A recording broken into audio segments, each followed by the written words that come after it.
You have 68 wins. You cannot 69 Nina. I am that reminder that no matter how far you get in life, there's going to be someone like me, born with much more than you do, who can cash in and take it all away at any moment. Now, you know what? Now, I don't know who you've been talking to, but it's obvious that you hadn't talked to me. I pull rank around here, and everybody better remember that. Ooh, follow the white rabbit.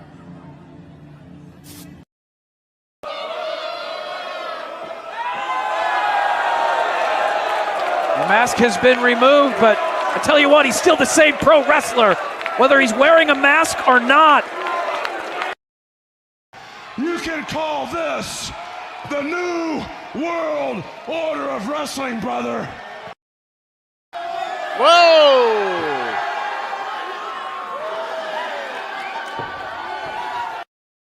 We got a mom in the front row who taught her daughter how to suck dick. None of you can handle Tekla. None of you can handle the Sisters of Sin. And none of you silly bitches can handle the Triangle of Madness.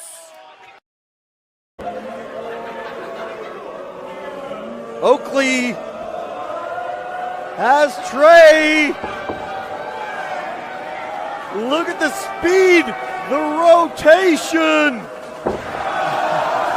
the impact. What is going on, everybody? Welcome once again to the Saturday Shenanigans, hosted by yours truly, the Renegade J.J. Williams. Hi, guys. Hi, guys. CM Punk drama bullshit to the side. I still consider Hangman the worst AEW champion they've had. First of all, we're going to bring in Walter Cruz. I said that as a joke when, what's his name, did his promo Monday. He said, I'm from a prestige university. I said he majored in Steiner, man. We've got the Heb man, James Hebert, in the house. I do really cool in dumb teams. Mutants. Right. A lot of shit going on here. A lot of fucking crazy ass shit. Where is Noah JD? Well, say his name and he appears, because we believe in Noah Foster. Fuck is this intro? It is one of those things where as fans we do have these desires for what we want to see, but sometimes you can't always get what you want, and there are reasons you truly don't get what you want. I wouldn't even listen to this in Grand Theft Auto San Andreas. What the fuck is this shit? God, rap is whack. Like I said, never been a greater time to be a wrestling fan than with more companies in a more lucrative spot, in a more comfortable business spot, in a sense of mind, it seems, than ever. Again, WWE is not the only one. It is not the end-all, be-all. So let's go back to the Renegade Wrestling J.J. Williams to get the official word. JJ, speak! Make sure you tune in every week, because you never know who's going to drop in to join the shenanigans. Catboy is in the house. Hello, my internet family. I say if you want to make them as evil as possible, make them really mad. We have Mansfield joining the party now. What is going on, Josh? Like I told no one when we were in Cleveland, him joining Chase U was just an unfortunate side effect of my shenanigans towards you, JJ. I know how it can get better, Noah. The panel chooses you. Shut the fuck up, Josh. He said that so like. We got some of the intro back. Yeah, I was gonna say. Just think how you and I had lunch together the other week. That was different.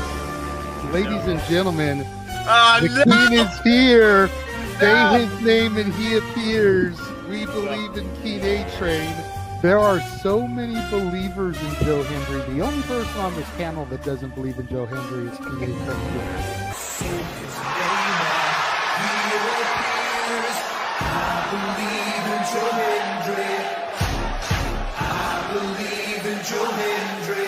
Tell the world why you do not believe in Joe Hendry. The reason I do not believe Joe Hendry is he is Fandango 2.0 in a entrance merchant. I rest my case, Your Honor. Hey! There's something wrong with being an entrance merchant. He has some of the best entrances of all time. Teleporting into the command center, all the way from Angel Grove High, Datilla. Oh, yeah. I went to the command center on Thursday. I went to Vasquez Rocks, which is where they filmed a lot of episodes. Somebody actually climbed to the very top of those rocks. I made it halfway. I was like, I'm not going up there. Definitely Toni Storm versus Mariah May. That's the one match I probably am looking forward to the most. I really like the story. I'm familiar with all about Eve, so if it plays out that way, I kind of know how this is gonna go. Say goodnight, Datilla. Good night. James, you did say his name. So he shall appear, ladies and gentlemen, the first time on the Shenanigans. Jeff Meacham is in the motherfucking house. Ah! All right, we're coming in hard with the botch. All right, fucking hell. It's good to be back. It's good to have an opportunity to talk to the crowd on a Saturday. If you want to have yourself stomach through it, you can go back and watch when the Main Event Mafia took over Impact. That's what James was talking about. So if everybody just joined us, we're talking about people sedating people, attempted murder, boys, and tips. Welcome to Saturday Shenanigans, everybody. Aren't you glad I'm back? Welcome back, Devin. Cool.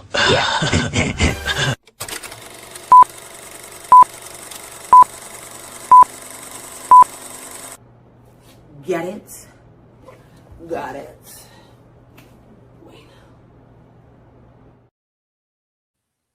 What is going on, everybody, and welcome once again to a midweek installment of the moderated insanity known as the Shenanigans.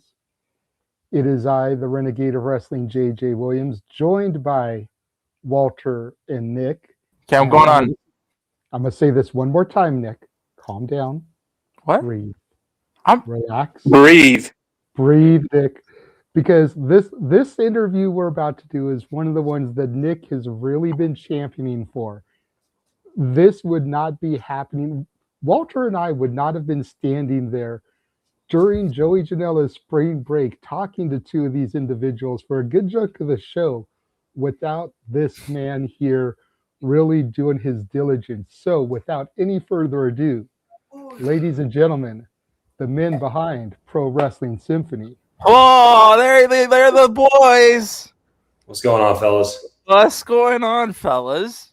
How are we doing this evening, gentlemen? Doing good. Yeah, fantastic. Yeah. Excited for Saturday. Yeah, still recovering from Vegas ourselves. It was a pleasure meeting you all there. For me and Pat, that is. And Pat may not be speaking too much. He's still got a bit of the. I think the Mojave Desert is still in I got the con crud. So listen, I just want to point this out. I've been having ever since these two assholes up top told me they met with you guys. I'm like, you guys are a bunch of fucking assholes. I'm like, I wish I was fucking there. Fuck. But thanks, boys. Thanks for coming on. It's a pleasure. I want to say before we get started, we've interacted online. And good people attract good people, and I said it from the beginning. You guys were one of the promotions to watch out for this year, and the fact that you guys are as young as you are, and just turning fucking heads. So happy that we've gotten to do this and have gotten to interact with you guys.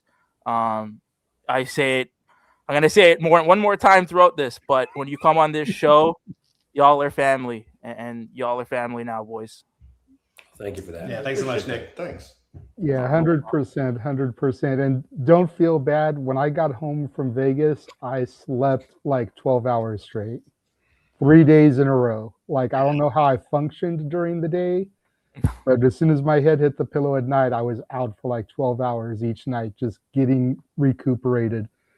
Like, I don't know how bad it was for y'all, but there was one span for Walter and I, and it basically started at 10 in the morning on Friday until about 5 in the morning Saturday going into Sunday. Like, only had 2 hours of sleep that entire time.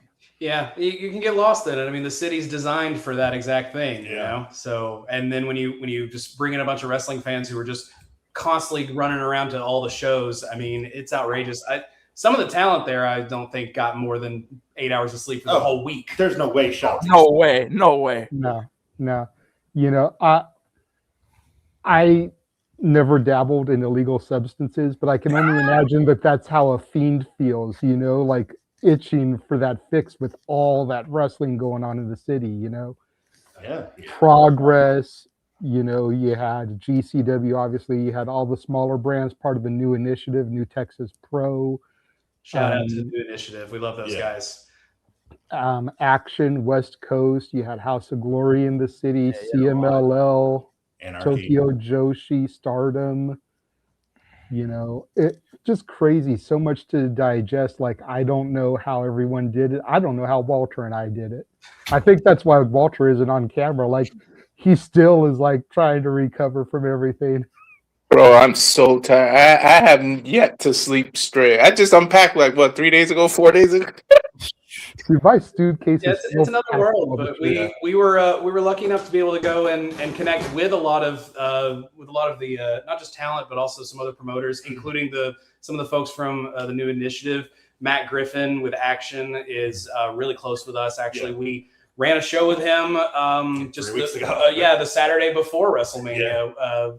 So we did sort of a co-branded event with Action and TWE up here in Nashville, which was really, really wonderful to see. So getting to shake some hands from folks Vinny like Massaro, Vinny Massaro with West Coast, Jeremy with Second, right? So getting to connect with them and just understand how, you know, the wrestling industry is still very strong, and you know, people only want to look at one company and its success rate, when in actuality it's an entire community and ecosystem that thrives. And we believe in a rising tide raises all ships. So we wish the best of luck to all those guys and everybody else that's out there doing what they do, because we know firsthand it is a challenge to try and you know, bring your vision to life. It is. Yeah, 100%. And you know, maybe it's just me on the outside looking in, but I think that wrestling is the hottest it's ever been, or at least that it's been since probably like the Monday Night War era.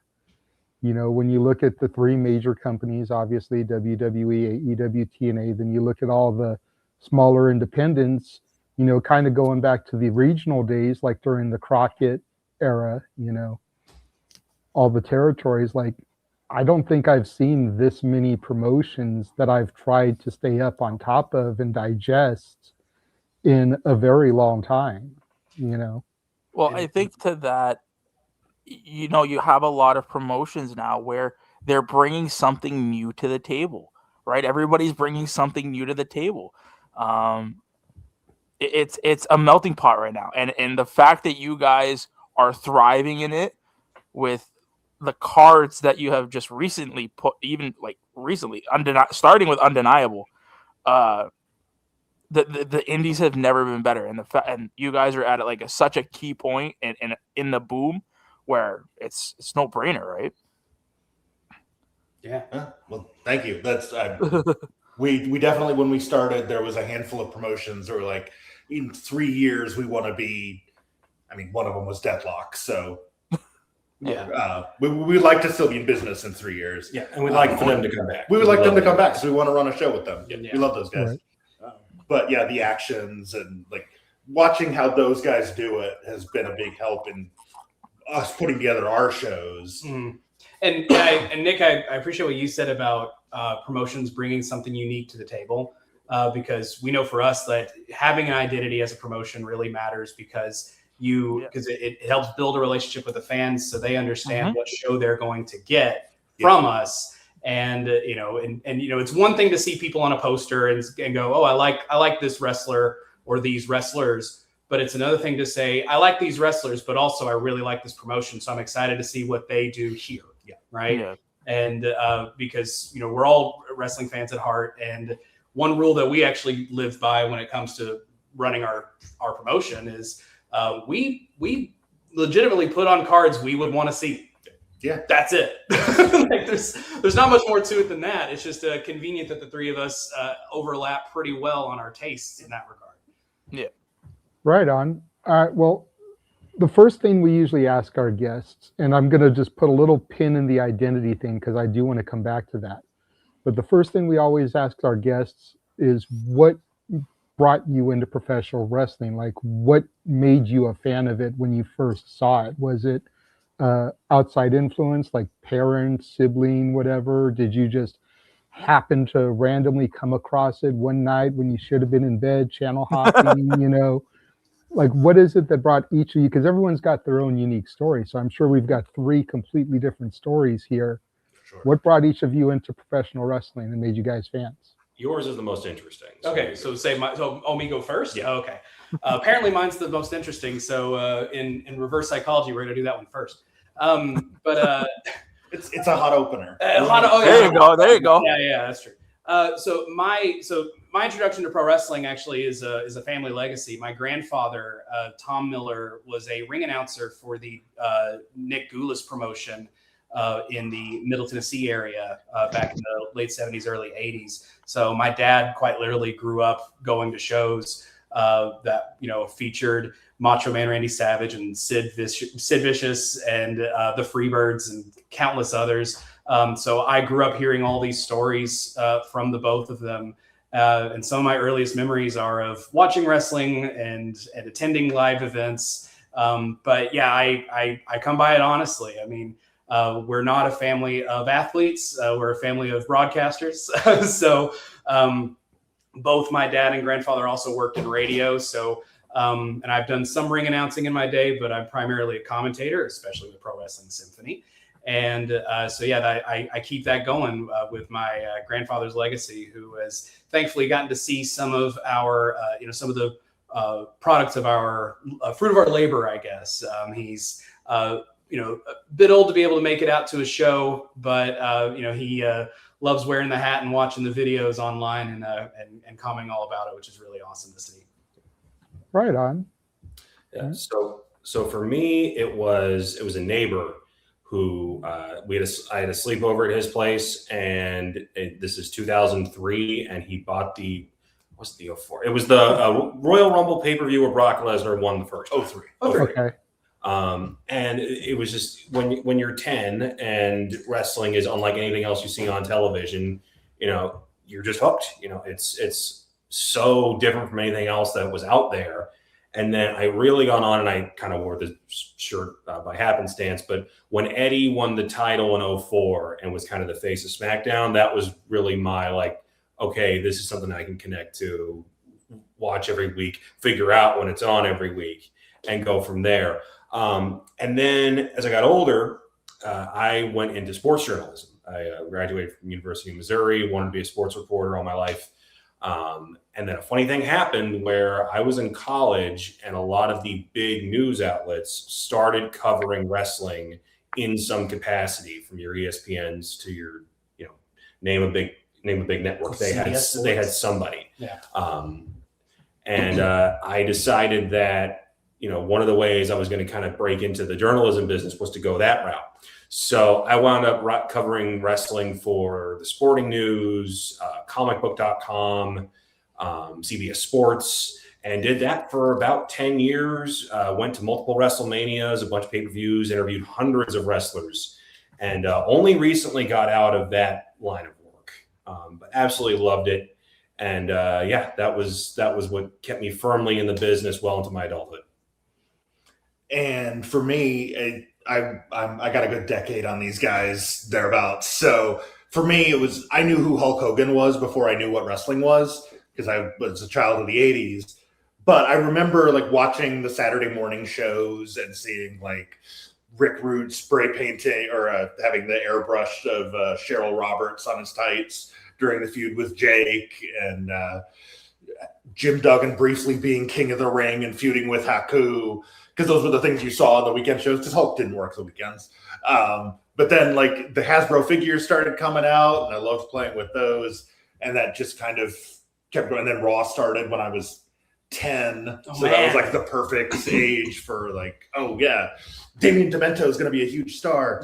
And then I stayed with it. I was never an athletic kid. So I always wanted to be Bobby Heenan. And that dream died in my 20s because there's only one Bobby Heenan, right? But then we all found each other, and we'll get to that story at some point, I'm sure. But kind of brought it back to life for the symphony, getting to live out that childhood dream. Dude, that's awesome that you three have total different sides, and then you guys all came together. That's like it's even the same for us. Like these boys are up in SoCal, and I'm in Canada, so it's like we all came together. So it's cool that you guys have all kind of went your walks of life and came together. So I want to touch on something, and I want to touch on it with Connor. So Connor, I know that you do the movie reviews as well. Yes, I do. So how did you start that? And I know because Mr. JJ Williams is our love of movies. How did you kind of get started with that? Because that, I'm a big movie, like I like movie reviewers. The guys like, I don't know if you know these men, but there's guys like John Campia, Christian Harloff, Jeffrey Johns, John Roca. So like there's a lot of guys who do that already. So talk to us a little bit about how kind of you got into that world and what were your inspirations of getting in there? Well, you named a lot of my favorite inspirations, Jeremy and Chris especially. Really, that just came from I was always a writer. I always loved writing, and when I made the pivot from sports journalism to entertainment journalism with the comic book jump, I was there maybe 6 years. That was really that opened a lot of doors for me as far as getting the opportunity to read a lot of reviews, absorb a lot of criticism, and then be like, I can do this. I can kind of put my own voice out there. And that ultimately led to I got the opportunity to be credentialed by the Music City Film Critics Association here in Nashville. That's awesome. I'm lucky enough to where if screeners come to town, I'm able to go invited to them. When award season rolls around, I'll get a lot of screeners in the mail or digitally. I kick myself because I always tell myself I should review more.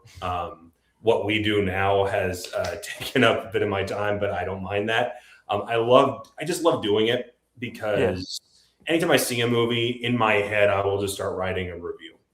And whether or not that makes it onto YouTube is whether or not I have the time to physically down, get in front of a camera, shoot it, edit it, the whole thing. But I love doing it because it's a fun expression. Like I just saw, I had a screener for Michael last week, and had I not had to go to New York City for something completely unrelated, I would have had a review out. It would have been just as angry as all the ones that you've seen online.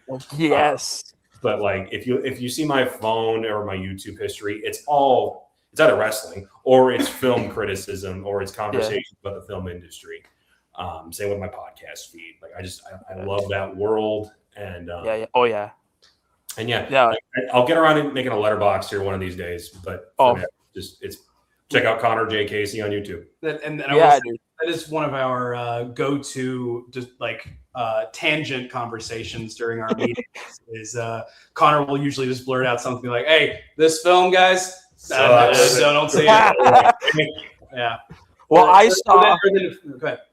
No, I was gonna say the reason why I brought that up is because I saw the Project Hail Mary stream that you did. So I was like, oh, dude, like you were spot on with everything you said. And even to bring it back, I was the same way. Like I remember growing up, my favorite shows on YouTube, and I'm not kidding you, were AMC Movie Talk when John Campia hosted it. Yeah. And then I followed that genre, or I have followed him since it was AMC Movie Talk, and since Insider Baseball, since John Schnepp passed away. Yeah. On that. So I was there from that when it turned into Collider, and then it went back. So he is one of my inspirations. Because he's a Canadian boy. He's from Hamilton, Ontario. He preaches being from Canada. Mm-hmm. And he's taken, such a small thing with the movie blog and made it into something again from AMC, then went to Collider, and then now also doing his own stuff with, again, like the likes of Christian Harloff, Robert Meyer Burnett, like all those guys in that space. So the fact that you're in there, dude, I was like, there's a reason why we like this crew. Well, thank you, man. If anyone who watches my channel is watching this, because I only have so many followers. If you are, rest assured, I will have more reviews coming up. I briefly came out of rugby retirement, so my past few months have been very full. That is an entirely separate story.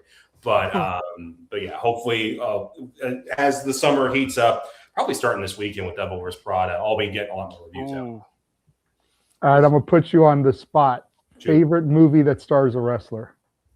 Ooh, so this is funny because we're actually working on something similar to this, related to that question. Little side project. Please say something cheesy. I mean, Rocky 3 is the go-to because that's just a genuinely good movie with a wrestler in it. Does Wayne count? Like he's so. Would you say any of his movies? Oh, you know what the answer is? Blade Runner 2049. Oh, okay. Yeah. Dave's in it for 5 minutes. He's fantastic, and then the rest of it was just really freaking good. Well, and that's why I was actually going to say Guardians of the Galaxy. Guardians of the Galaxy is a staple. Yeah. Like the whole MCU. Yeah, can't go wrong there. So. No, you can't. So we have to know. My go-to is always They Live. Yes, that's a good They Live's a great show. Yeah.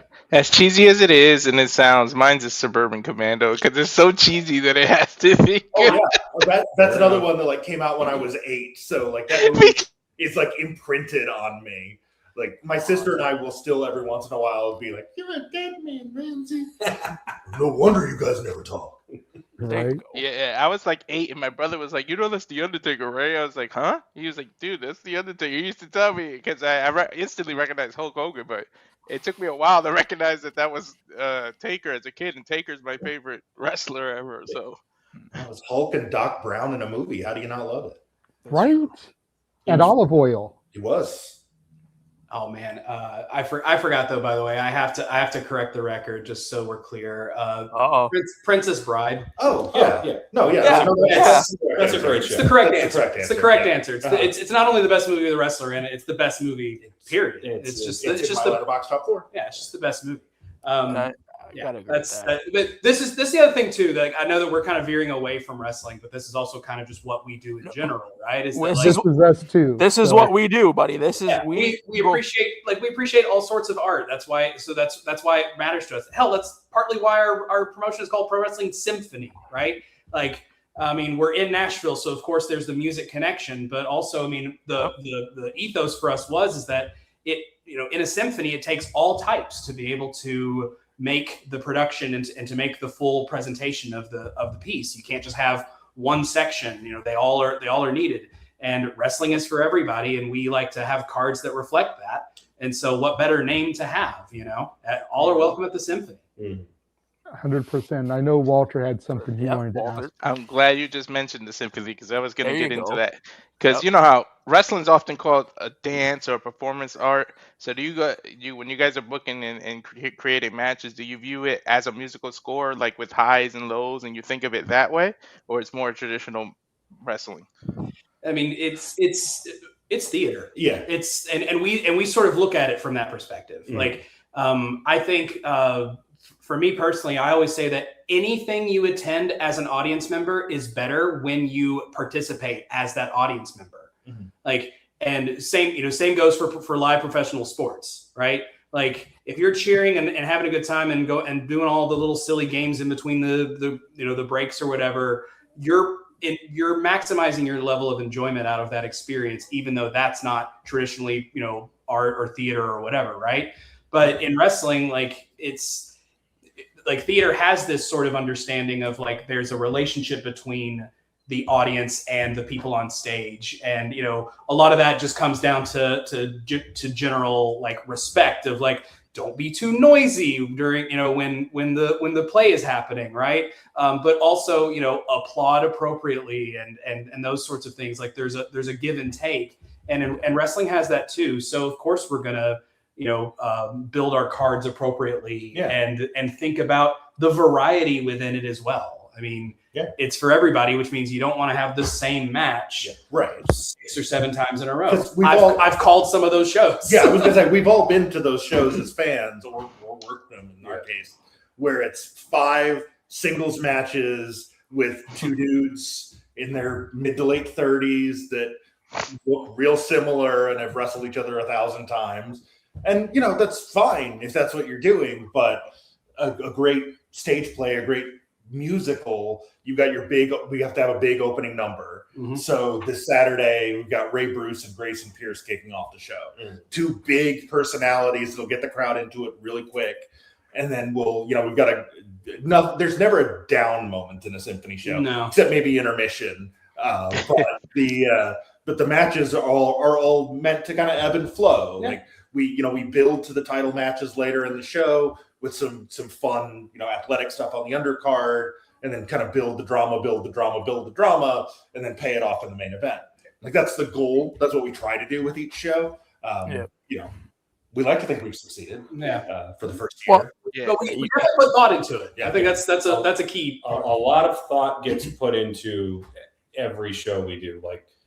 Where we're at right now is where we're typically doing our weekly meeting, and hours will be spent just going over the run sheet of any given show, and then the logic of how much time should a match get, why, who should win, what stories are we trying to tell, what plan do we have now versus in August.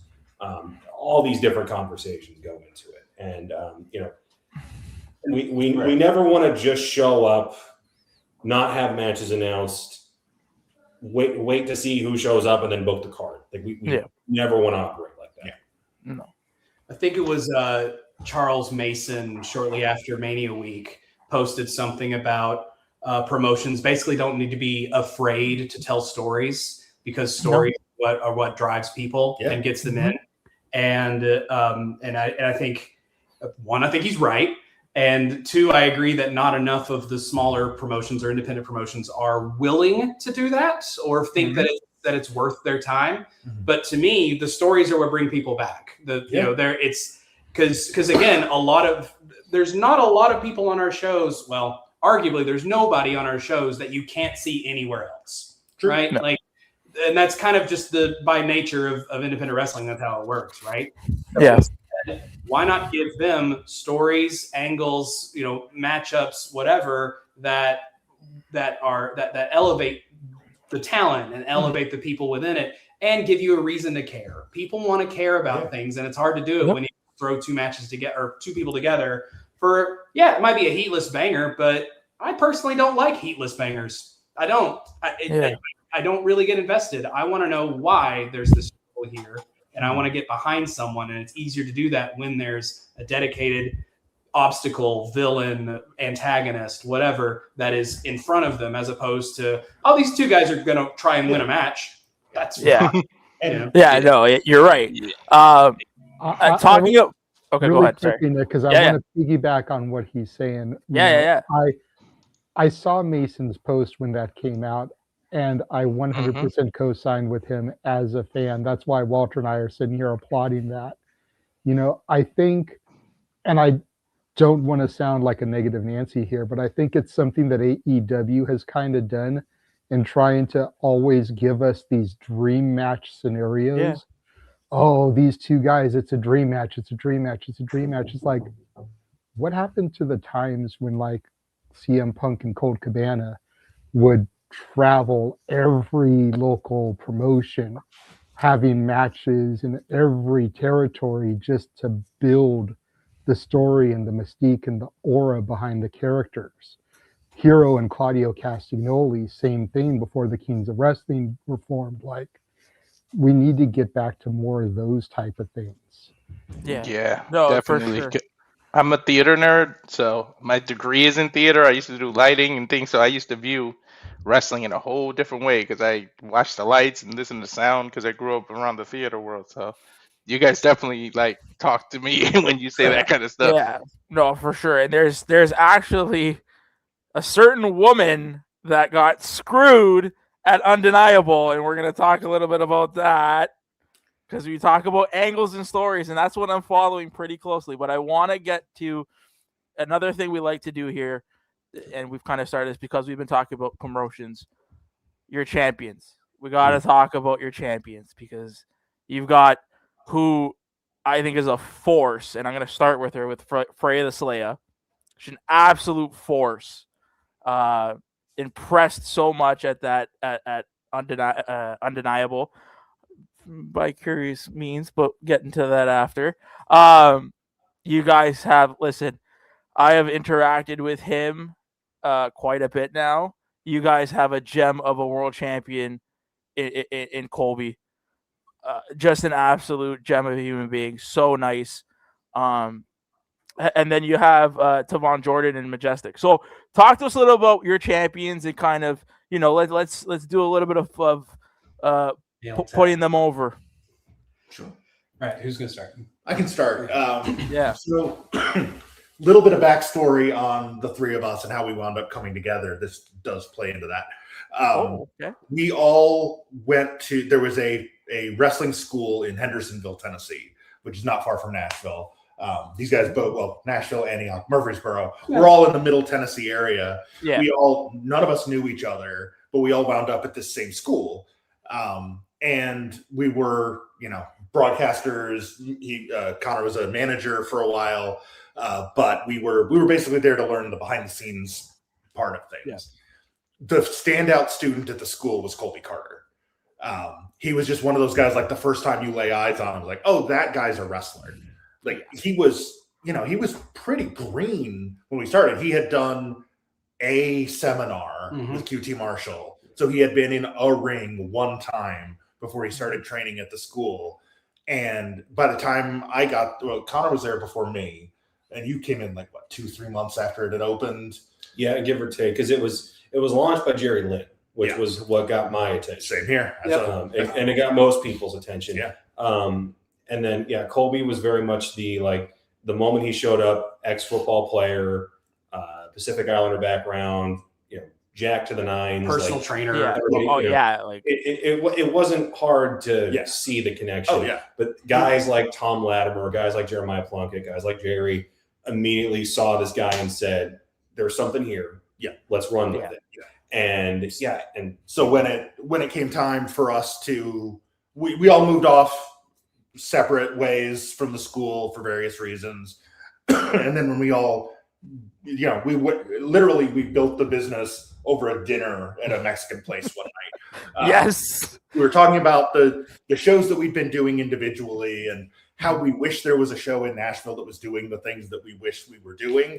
And Connor pointed out, well, why don't we do the show that we wish we were doing? Yeah. So one of the first things to come out of that, beyond, hey, let's put together a wrestling show, it's, well, Colby's our guy, right? When it comes time to have an ace of what would later become Symphony, it didn't have a name at the time, but we knew that if we could get Colby on board with what we were doing, we were doing something right. Yeah. And he's been our biggest cheerleader, and we've been his, since day one. Oh yeah. Wish nothing but the success for that guy. Again, he's been all the interactions that I've had. I mean, with all you guys, but I mean, interactions with him. We did a I guess the trend of if you had to sign 10 wrestlers to your own independent, Colby was on mine. He was just the way he looks, the way his athleticism is, and the way he comes off as just being a genuine human being. Yeah. Again, there's not enough good things to say about him. So 100%. if he is listening, shout out to Colby. Hopefully, Yeah, and best of luck to his title defense against Jeremiah Plunkett on May 2nd. It's going to be sort of a battle of the literally of the ages. With the young up and comer Colby going up against the storied veteran of Jeremiah Plunkett. It's going to be a great one. Yeah, the king of the territories. As for our tag team champions, Tavon and Majestic were two other students who were at the wrestling school that we were at. And like Colby, they were two that very quickly caught on to the training, obviously had the work ethic for it. They didn't initially see themselves as tag team wrestlers because a lot of wrestlers don't. They see themselves as singles guys, and it's never until certain circumstances come in that people go, oh, maybe we should be a tag team. Let's figure it out. Now, of the three, I think I'm the biggest tag team wrestling fan. So even when we started talking about the company, I was kind of looking around like, okay, what tag teams are in the area? And one thing I had noticed was of some of the small promotions throughout Tennessee, Tavon and Majestic being a team was a recurring pattern. They came from the same place, relatively the same size and build, similar personalities that, complement each other, and had good chemistry. And it was one of those things where every time they teamed together, they got a little bit better. You saw just a little bit of improvement. Yeah. And it got to where when we ran our first show in last June, we were like, we need just a solid tag team match for this. What kind of statement can we make? It can't just be four guys who are singles wrestlers that just happen to be in a tag team. Like, let's really commit to this. And we picked the IWTV tag team champions, who at the time were Fresh Air. Still love those guys to death. They're Junior and McRae are awesome. A couple of good Canada boys. Brought them down. They actually dropped the titles like days before because we were going to have them defend them.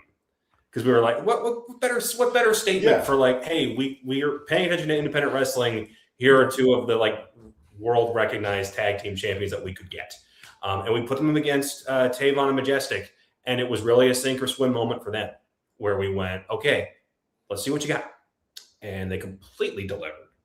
Not only, and fun fact there, that was also our first ever "This is awesome" chant was during their match. Right. Yeah. Woo! Don't you love your first chant? It's like, fuck yeah! I shed a tear backstage, man. It was boy. And then we kept running with them, and whether it was Jake Painter and Javen Myra, whether it was the Carnies, whether it was the Good Hand, every time they worked teams, that improvement just kept popping up. So that when we got our hands on a beautiful set of tag team championships, we're just like, the answer is kind of obvious here. So we love what they're doing.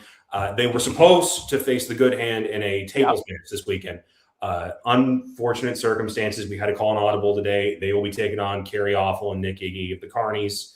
All three Carnies are going to be on this show. All three Carnies are going to be there. Hunter Drake will be there. That we backed our way to that one. Yeah, we did. It's going to be fun. But the first time these two wrestled back in last August, loved what they did. Cannot wait for this rematch, and folks are going to be in for a fun one. Yeah, and that match is kind of a lost symphony gem. Yeah. It happened on a show where we had some technical problems with our cameras, and like 2 or 3 of the matches from that show are just not usable. Yeah. So we got to see a great tag match from those two teams, and now everybody else is going to get a chance to. Yeah, yes. And it's going to matter even more because Tavon and Majestic have only gotten better. Yep. And now it's also for the gold. So there's a lot more on the line. So it's going to be a hell of a match. Yeah. All right, now it's my turn to talk about Freya the Slave. You're on the hot seat with this one, buddy. You're on the hot seat with this one. So actually, very recently, I was talking with Freya about how there's not a ton of women's wrestlers out of the Nashville area, and that's actually one of the reasons why we had eyes on her for so much, because she, is based out of Kentucky currently, but works here plenty. And in much of the same way as others, we understood that when we started this promotion, we wanted to emphasize women's wrestling because no one else around here is doing that, like in our immediate neighborhood. But obviously, broadly speaking, there's still this sort of divide, right? Yeah. Which is why we've always made a point to emphasize it, to tell stories involving women, the incredible women's athletes that come through the symphony and are in the independent scene in general. Freya, of course, was always the one that turned the most heads, and it is undeniable when you look back at it, right? With she was the winner of our fan vote for Women's Wrestler of the Year for Symphony, and also one half of our Tag Team of the Year, which was her and Sigrid, the Mistresses of Mayhem, who have been tearing it up as well. And so it is hard to see anybody else in that spot being our inaugural champion besides Freya, who has just shown an unbelievable dedication and dominance in the ring, and we're excited to see more of it. And now she does probably have, I'd say, her toughest challenge yet. She takes on Allie Katch in just a few days at Blinding Lights on May 2nd. But this will be a bit of a homecoming for Allie Katch, who made her name in SUP, Southern Underground Pro, here in Nashville many years ago, along the likes of Violence is Forever and several others. I'm blanking now, of course, but Freya is just another one that like you can always bet that an incredible match is going to take place, and people love to see her. I remember on our very first show, we had 3 signs, and Freya was one of them. And this, I think this is kind of self-evident, but I mean, if people are bringing signs for a wrestler, that is a good indicator that, all right, we got something going here. And also Freya's very well respected in the area as well. With her presence and her notoriety. I think it's really great to give her that position as our champion, to not only get to face other incredible greats like Allie, but also be able to put that title up against others up and coming like we had Bobby Thunder at the East Nashville Beer Fest recently challenge for the title, and I think Freya's in the perfect position to be that person who's still on the rise and still has tons of room to grow, but also is a great opponent for anybody that has a little bit less experience to be able to help their star shine even brighter. Listen, I'm just gonna say it now because I hope she's watching. Justice for Kaya. Just saying. Hey, I agree. We were really trying to get Kaya a rematch in the next couple of months, but schedule just didn't line up. Things happen, man. Yeah. No, well, honestly, when you guys, so it's funny that this all happened. So we were doing a GC. We were doing the Poder Mania. We were doing the Poder Mania watch along because we do the watch alongs, which we are doing. We are doing Blinding Lights. We are doing a watch along for that. I don't care if I have to throw hands with JJ and Walter. We're doing that fucking review. So you mean watch along that review? I watch same shit. It's all good. So as we're doing that watch along for Poder, the match was Allie Katch versus Kaya, and then you guys announced Allie Katch versus Freya, and I remember I was in the chat box. I'm like, yo, promote this match. Like, dude, to get the best thing about that announcement is that when you guys announced it, and you guys can talk to it, you guys took what happened in GCW and you used it. And you, again, like we said, you wanted to tell stories. And the fact that you guys used that in your promotion for that match, was that something like planned? Did it just kind of all kind of happen? Or like, how did that kind of go into effect? Like, how did you guys kind of get, like, did everything kind of lie in your lap and you're like, well, fuck, we have to do it. Like So I won't pull the curtain back too far. Not too far. Just to protect, certain conversations that were had.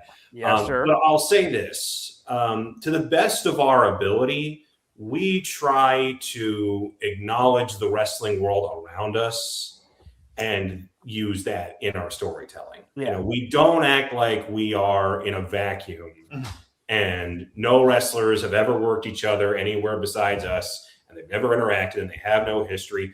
Like, we make a point to, hey, if this team is, kind of flirting with being on the outs at another show, we want to play into that on our show. Yeah. If two people are just blood rivals in action, we're not going to ignore that on Symphony. Yeah.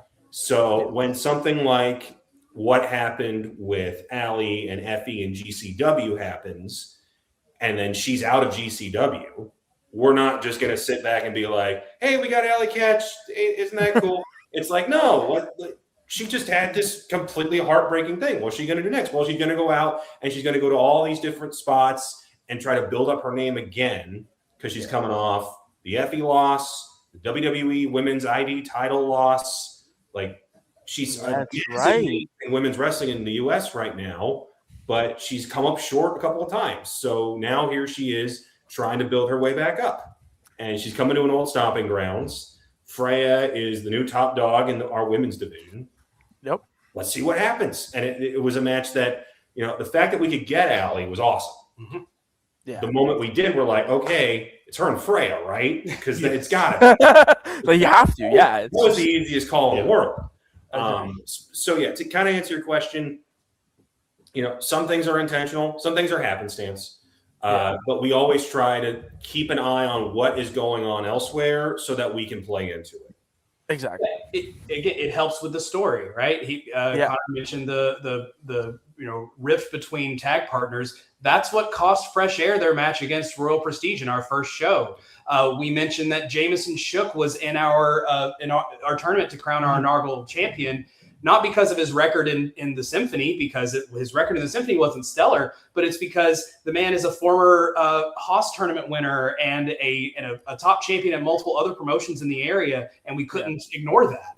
Same thing with Shug D, right? So we can't ignore other people's accomplishments in other places because who does that help? Right? I would argue it doesn't even help us. Yeah. If I'm a fan and I see Shug D, I've been a fan for I remember Sugar Dunkerton, 20 years ago, but then the whole Pineapple Pete thing in AEW, and now his, the Good Hand run is, kind of the more grizzled vet thing.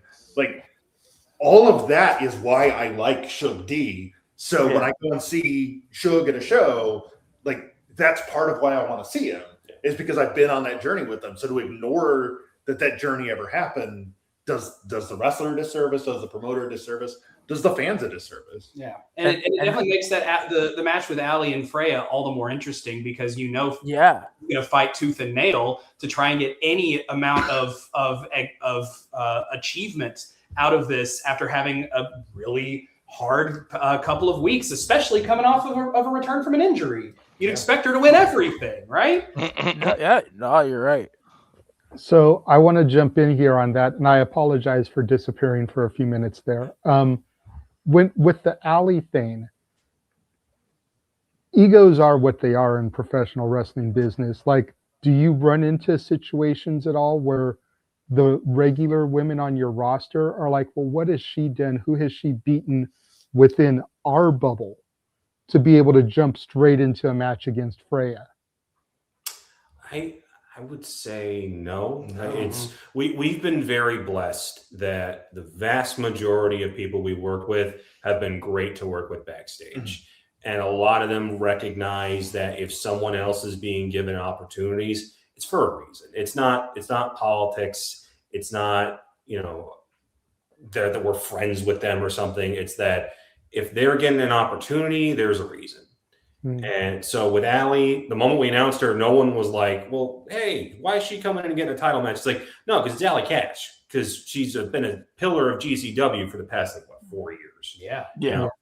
She's been all over the country. People know she's been on television. People know who she is, so they got it. It was a quick connection. We've been very fortunate. I think that there will always be egos in this industry. Walter, you mentioned it's an artistic industry. So everybody's got their own interpretation of what wrestling should be, how they should be presented. And the moment you get two artists in the room, you've created an argument because they're not going to see things the exact same way. Now imagine an entire locker room full of them. It's just how it is. But thankfully, a lot of the people that we work with have been nothing but professional. Yeah. So we've been very fortunate throughout this first year. Well, and a lot of it, we hitched our wagon to Jeremiah Plunkett real early in the planning process because we knew it's a couple of announcers and a heel manager opening a wrestling promotion. If I'm Fresh Air or if I'm Donovan Dijak, a couple of times, I don't know us from Adam, right? Who are these guys to tell me what my finish is, what my exactly. So that's why we wanted veterans like Plunkett or like Kerry Awful. Jaden Newman has been a godsend backstage. Yes. Having guys like that are so respected in the industry, but it also means that we can go to them and be like, hey, we're thinking about bringing in so-and-so. I know you must have shared a locker room with them at some point. Yeah. Are they good people? Like we only want to surround ourselves with good people. Exactly. Yeah. We've been really fortunate so far to have been able to do that. But yeah, so much of the business is word of mouth. And it's, I worked with them and I would never do it again. Fair enough. We won't book that person. Or at least be more cautious if we do have to cross paths, right? Right. But also, exactly. Because it is worth noting. I mean, like, the egos are what they are, and you got to make decisions on that. But one thing about us that I love to kind of brag about is that we have a code of conduct.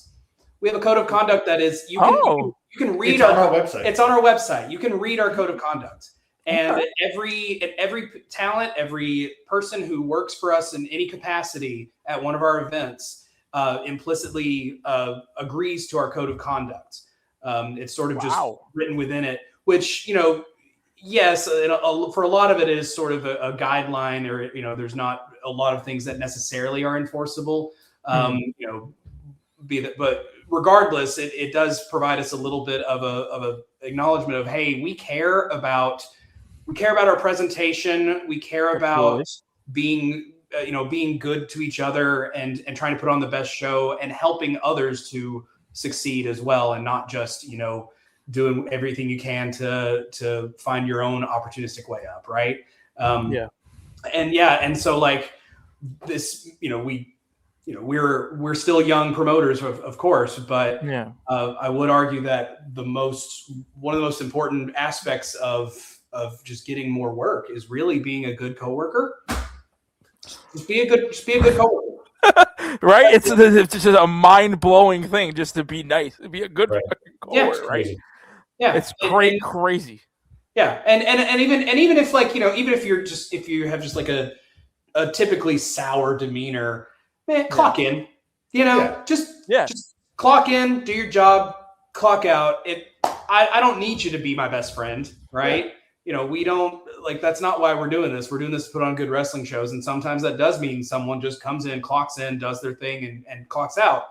That's okay, because we can also see what you did in the ring and we're happy with it, Yeah. Well, I mean, to piggyback off of that, this is kind of another thing that I like to at least bring up, because it's good for people to know. We usually do this with only one promoter, but the fact is it's all three of you. This is a collective team.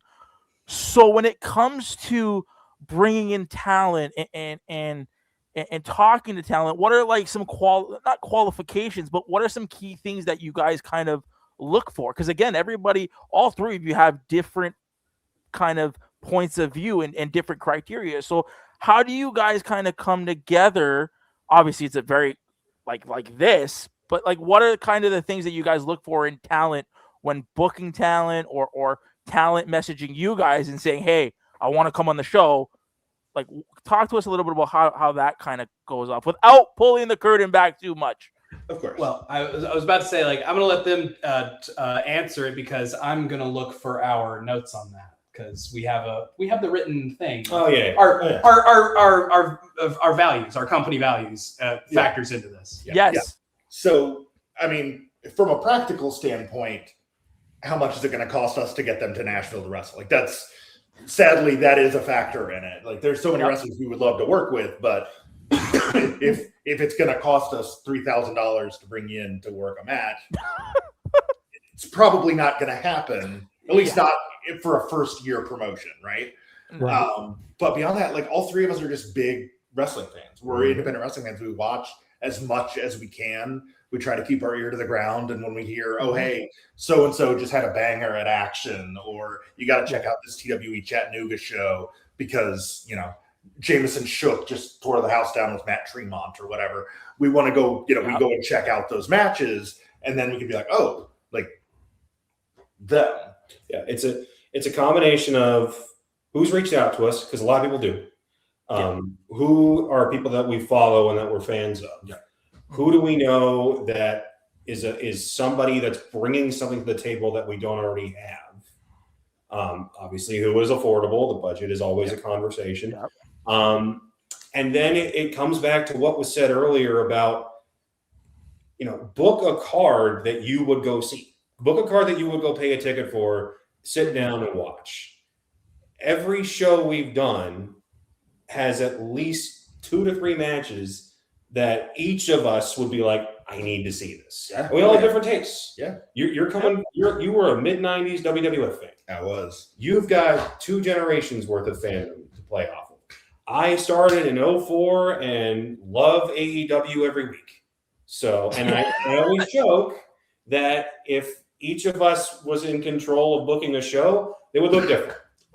Absolutely. Yeah. Yours would look wildly different than mine, and yours would be. We've done that exercise. It was terrible. Yes. We're like, we all were like, okay, money's no object, but only use indie talent, book a card, and we all did our own. Yeah. And it was They were very different. Very different cards. Yep. They all had Colby. They all did have Colby. They all had Colby. But it definitely helps that we have a strong nucleus of talent that have been with us from the jump or very quickly after the jump that we've been able to rely to over and over. It wasn't even intentional, but our first champions all won matches on our first show. Yeah. And that nearly a year later, they were all like, this is the right call to make. Yeah. So we've obviously got a nucleus that we work with, and then we bring in big names that we want to see, that we know we're going to put on killer matches. We just had Channing Thomas, who completely delivered in 20 minutes every bit that we knew we would. We've had Donovan Dijak multiple times. We've had Teriyaki, Richard Holiday, Ben Bishop. We had both of the Matt Cardona guys on our second show. That was an accident. That's awesome. We've had Lainey Luck on multiple shows. She's going to be defending the WWE ID title coming up, and at Blinding Lights, no? Yep. Yeah. Lights. Yeah. The first ID title match to take place in Tennessee. We weren't even trying to do that. We were just like, hey, let's do this match because it's awesome, and because Alexis Littlefoot has been wanting this match and chasing it for so long, and they were like, we finally got the green light to do it. And then I went, hey, wait a second. Has there been a title match in Tennessee? Nope. And that's not just for women. That's for women or men. That's under belt. That's either WWE ID title. It's not been defended in. Neither of them have been defended in Tennessee yet until us this Saturday. Nice. So do you remember on that coup? Remember back like months ago where I said y'all were the fucking promotion to watch out for? Yeah, exactly. Exactly. Sorry, JJ, before I want to just piggy there because we were talking about talent and talent you brought in. There is one guy that I want to spotlight because he is another one that is a gem that I've interacted with. JB Anderson. Yeah, right? Yeah, JB Anderson. The deathmatch wrestler. He was on your mind. Jameson Shook? Is it Jameson Shook? No. Hold on. I think he was on your Mind Your Business show, I'm pretty sure. Unless I'm thinking about the completely wrong talent. I'm probably thinking about the wrong talent. Anyways, back to our regular scheduling pro, man. Probably because you didn't mind your business. No, I'm kidding. This is what happens when we let Nick get carried away too far off the lead. Listen. I told you guys when we first announced this, chills. This is chilling for me, okay? Because, again, y'all are amazing people and good people. So that's why. Okay, so I'm going to rephrase and do another question. Fire away. Let's take it away from wrestling for a second because, like we said, we like on here. We like to get to know you guys, and not just in the wrestling capacity, but we like to get to know you guys as people. So now, Connor, we know you do the movies, so this is more for Pat and Rory. What do you guys like to do to kind of de-stress from the wrestling? Like, I'm sure it takes a lot, to put a show together. It's not easy. And if anybody's out there saying that it's easy, you're lying. No. So after you guys put together that amazing show, which we will preview and we'll talk about Blinding Lights coming up, what do you guys kind of like to do to de-stress and get away from that? Kind of like mellow. I can start. We're sitting right in front of my piano here, I'm a Tennessee native. I live in Music City, and I used to work in the music industry. So music is absolutely my go-to for de-stressing. I play quite a few different instruments, and also since we're in Nashville, we often work in facilities or venues that will have a keyboard or a piano somewhere, and so you'll find a couple people like plunking around on it. I'm one of those. That's a very easy go-to. Is music's just good for de-stressing in general, but I also am a songwriter. I've written some stuff and performed in a band back in the day, like most people that have been in Nashville longer than a cup of coffee. And then aside from that, I mean, I'm a dad, so I spend a lot of time with my 8-year-old son. I think our favorite pastime together is probably watching movies, actually, oddly enough. Very different films, though, most of them animated with talking animals or something, which is still great, though. We have great conversations about it. Plus, we'll talk about Pokemon all day as well. So those are as well. Also, I didn't review it, but Hoppers was great. Hoppers was fantastic. Yeah, I haven't seen Hoppers. I've heard adorable beavers. I was throwing it to you. Also, Connor, get out of the bird. No. There's a character, Connor, who's in a bird, and they've been shouting at me ever since. Connor, get out of the bird. That's an interesting, but it's an interest. Before Pat goes, that Hoppers is an interesting movie, though. The fact that it's the human trying to get. They put it into the squirrel's brain. Like it's very kind of interesting. But it's not Avatar. It's nothing like Avatar. It's not Avatar. They lampshade that immediately. Oh, of course, yeah, that's the point. Yeah, it's very much They're aware of the joke. They know what movie they're making. Yeah. I'm a gamer mostly. I try to write occasionally, but my mind always winds up wandering back to wrestling. So to really completely unplug, it's usually just firing up the PS5 and playing whatever. I'm working on my backlog, and Rory is very excited because I'm playing his favorite franchise ever, Mass Effect. The first three, yeah. Such a good group of games. Yeah, I just beat one 2 nights ago. Mm-hmm. So I am starting on 2, and it is great. But yeah, that's my big one. Is I play a lot of games. I think video games is probably the one that all three of us overlap with the most. Mm-hmm. I'd say. True, yeah. You know, like we can talk about films all the time, but I can't talk about music with these guys. That's one little. So thankfully, I have other people and other friends, believe it or not, that I can do that with. I know other people. Yeah, I'm the gamer. I mean, that's another thing too. Is that like in wrestling specifically, there's this inclination to always want to focus only on wrestling or dive deep into that. But no, you need to broaden your horizons. You need to have other interests to be able to pull inspiration from, or to be able to find or to escape and actually turn your brain off so you're not overwhelming yourself with it. Right. So I think it can work both ways, but you got to be well-rounded. It's important. Well, I mean, a lot of the most interesting wrestling characters are people who based it on a thing that they like. Yeah. Like Danhausen has said in interviews that if Conan O'Brien was possessed by a demon. Yeah.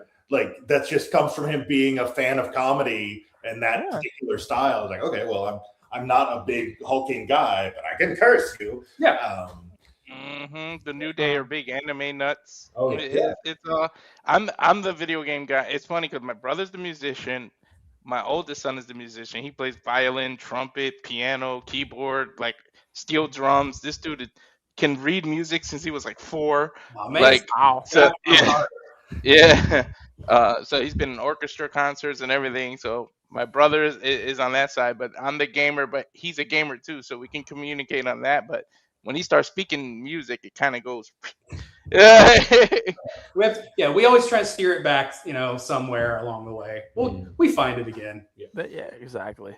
So being that you guys are located in Nashville, do you guys ever try to tap into the country music industry for your shows, whether it's up and coming performers to maybe try and tie into a performance, or, how pay-per-views will have like a theme song or something, maybe try and tap an up and coming artist to, let's use their brand new song that's underground and we're underground, and we'll put it towards a music video package to hype this show that we're doing. So the way that you asked that question, I would say no, but then I would take out one word in there and I would say yes to it, and that's the word country. Because we don't discriminate. We're not against country music, but what I would say is that Nashville is Music City, and there are tons of different artists available that are incredible here in the city. And fair enough. I just think like Nashville kind of gets pigeonholed as being like country music. It absolutely does. It absolutely I think that's why my brain went there. So before you guys came in here, we were talking about that. So I think I'm gonna ask if Pro Wrestling Symphony was a genre of music, what would you ask? And JJ immediately go, well, they're in Nashville. I would assume country. I said, you know what happens when you assume? Let's find out. And look, that's why I went, yeah, when you said not really country, I was like, yeah.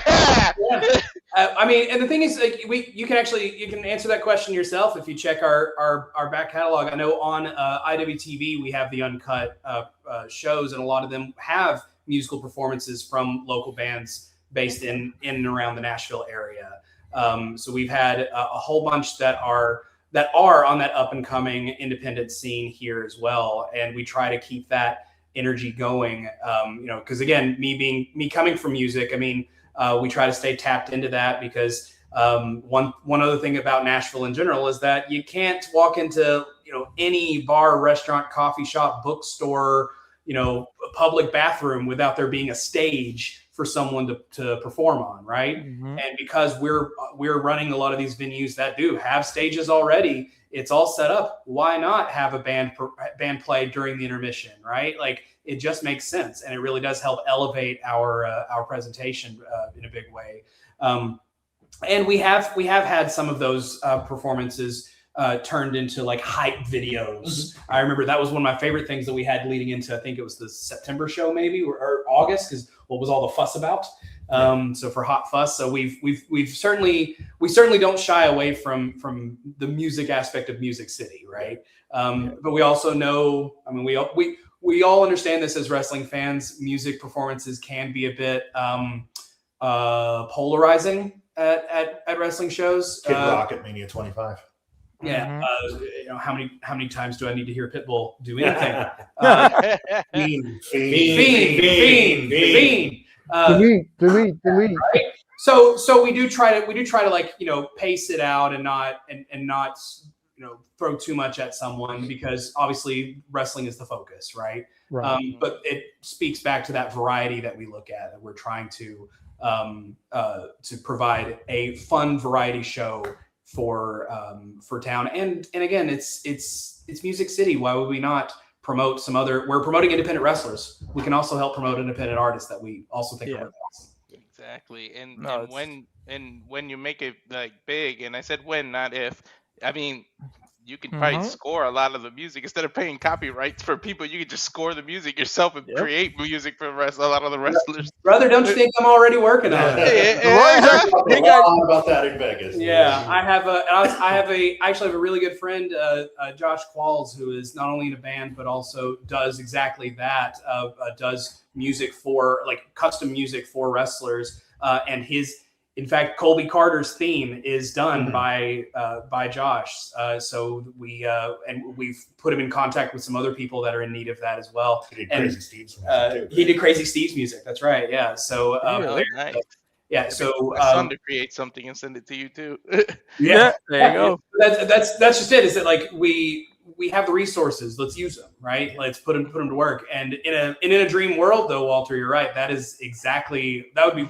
If this was my only job, I would absolutely be saying, all right, Qualls, you, me, studio, let's go. Exactly. We're going to become the CFO dollar signs of this thing. No, scratch that. We're going to be Tim Johnston of this there you go. operation. I'm going to say, just don't be the Deaf Rebels. No. I'm convinced that's AI.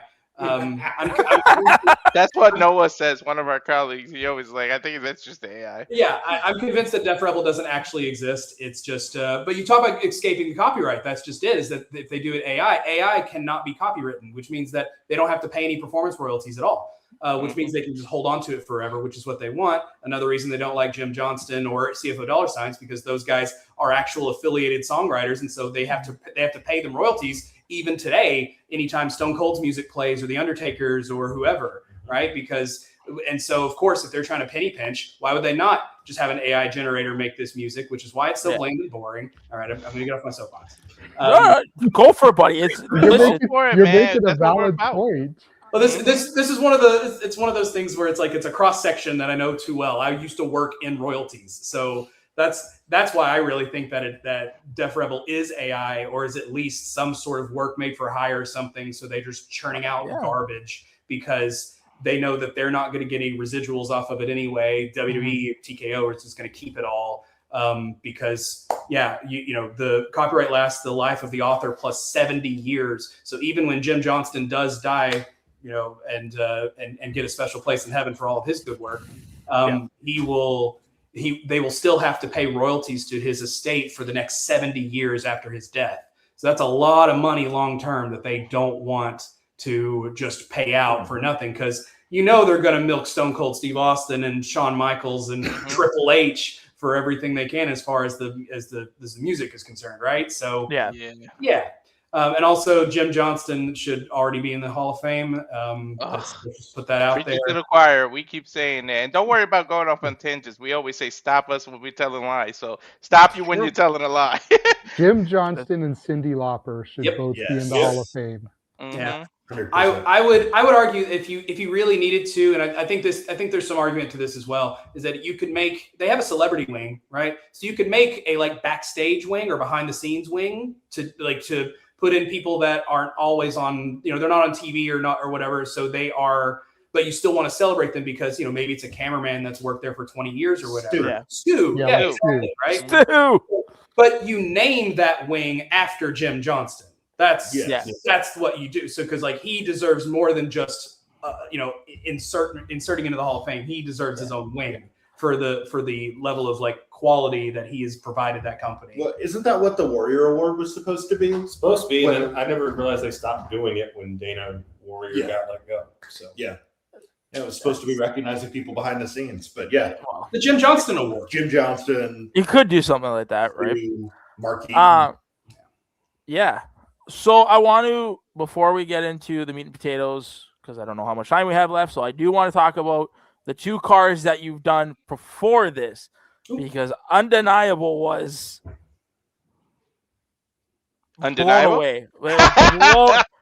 blown away by the effort and just everything that went into that show. Was top to bottom. The matches were crazy, and the fact that you had the women's tournament for the first ever women's championship. By the way, whoever designed the titles for you guys, fucking genius. So we worked with Hellfire Designs of Scotland. They've done a bit. Their best known work is some TNA belts. Craig and the guys over there, fantastic. Cannot speak highly enough of them. Those belts are a godsend. And we sent them notes and we brainstormed a lot of what we wanted, but then they came back with stuff that none of us could have possibly have put together. It was our ideas, but their magic really brought it to life. So shout out to Hellfire. Dude, they're fucking beautiful. Even the women's title, as soon as that thing came out, it was wow. It's sharp, crisp. It really defines what you guys are. So with that being said, the Undeniable show was fantastic, and then you had the event at the East Nashville Beer Fest. So talk a little about those two kind of cards and how those cards came to be, because again, Undeniable was crazy, and then I don't think did you guys have the Beer Fest on IWTV? Not yet. Okay. We just got the video footage. Well, we got the video footage while we were in Vegas. So I am working on editing that. I was hoping to be done before Blinding Lights, but I don't think it's going to be. It's 3 days before a show. I just don't have time. But I'm hoping to have it out the week after on IWTV, and then the individual matches will start coming out shortly after that. YouTube. Yeah, so I'll kind of take you back to the start of the year. So we took off January on purpose. That's kind of going to be something that we do every year. Is just don't run shows in January. Everybody's coming off the holidays. Money's tight everywhere. Don't ask people to come out. Don't ask the wrestlers to come out because obviously they're going to have plenty of bookings. But you're just coming off the holiday break, so let's exactly give them time to come back and then hit them hard in February. And the big goal we had with our first 2 shows was to crown our men's and women's champion. We did that through 2 8-person tournaments. I would not recommend doing that across multiple shows because for anybody who was following us from the start, you know that a lot of audibles had to be called because schedules changed, people got hurt, this, that, and the other thing. So the fact that we got through both shows with the semifinals and the finals intact is nothing short of a miracle. Yeah, because we did not have that kind of luck with the previous round. But yeah, so sweet victory. Colby defeated Shane Mercer in the main event. Drew one of our best crowds. One of the most emotional moments I think so far. Another time I shed a tear was when he won, and there were so many people there specifically to see him. There was a sign in the crowd for that show that said, "If Colby loses, we riot." Very so good. Very reminiscent of the 06 one night stand. It was awesome. Yeah. And then Undeniable, we followed that up with the women's tournament. 4 just outstanding competitors: Kaya, Nixie, Jazzy, and Freya. Secret obviously getting involved throughout. That was supposed to be another statement of, hey, not only do we take women's wrestling seriously, but we recognize that there is so much talent out here, so many of whom have not gotten opportunities, and we want to be the platform for that. So Undeniable was very much, let's establish that. Let's give Colby a hell of an opening of a first title defense. That was Channing. What was supposed to be a grudge match between Alejandro and Shane Mercer. Shane couldn't make it, so we wound up running a scramble match, and that wound up being one of the highlights of the show. Ray Bruce and Damon Stryker formed the tag team Gyrations and Litigations in the process. They are hysterical, and they got to make their debut at the Beer Fest against Corinne Joy and Grayson Pierce. Really looking forward to people getting to see that match because you get an idea of what they've got to offer, and they are fantastic. Yeah, if you watch that scramble back and you just look at Ray Bruce and you look at Damon Stryker, you can see it. And plus, we posted a video shortly after where they had their own sort of post-match interaction that there are no words. You have to just see it for yourself. Yeah, it was a meet cute, but it was not cute. But yeah, so that was awesome. And then getting to do our first collab show with 2 brands that we absolutely love in Action and TWE. That was awesome. Action had been doing the East Nash Beer Fest before we had started as a promotion. So when we got our foot in the door, we said, hey, we run Nashville. We can get you talent. We can help collab on this. Matt Griffin was all for it, and the lads at TWE were all for it. So that made that seamless. And that wound up, it was sunny all day. Poor Pat was red as a tomato by the end of it. But it was one of the most fun shows we've done. It was also one of the easiest. Just in terms of, everybody was on board, everybody was on the same page. And one of the best pieces of feedback we got was from the promotional company that runs the festival. And they said there was such a step up in matches compared to the previous year. Like quality. In terms of quality. And a big part of why was that everybody brought their best. And there were these little moments where, like when Colby walked out with his championship, we didn't have entrance music or any kind of staging. So they literally just had to walk from the crowd would part, they would walk into the barricades, and that would be it. And there was just this buzz when Colby kind of emerged where we just went, oh, and then just got louder and louder, and the energy just kept building throughout his match with Casey Owens, and it was just so much fun.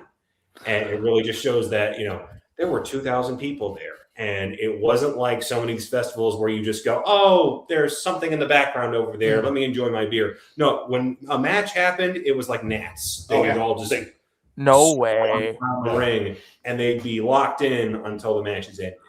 Yeah, and that was just such a cool moment of we've got something here, because even the people that didn't know who the hell we were were invested by the end. Yeah.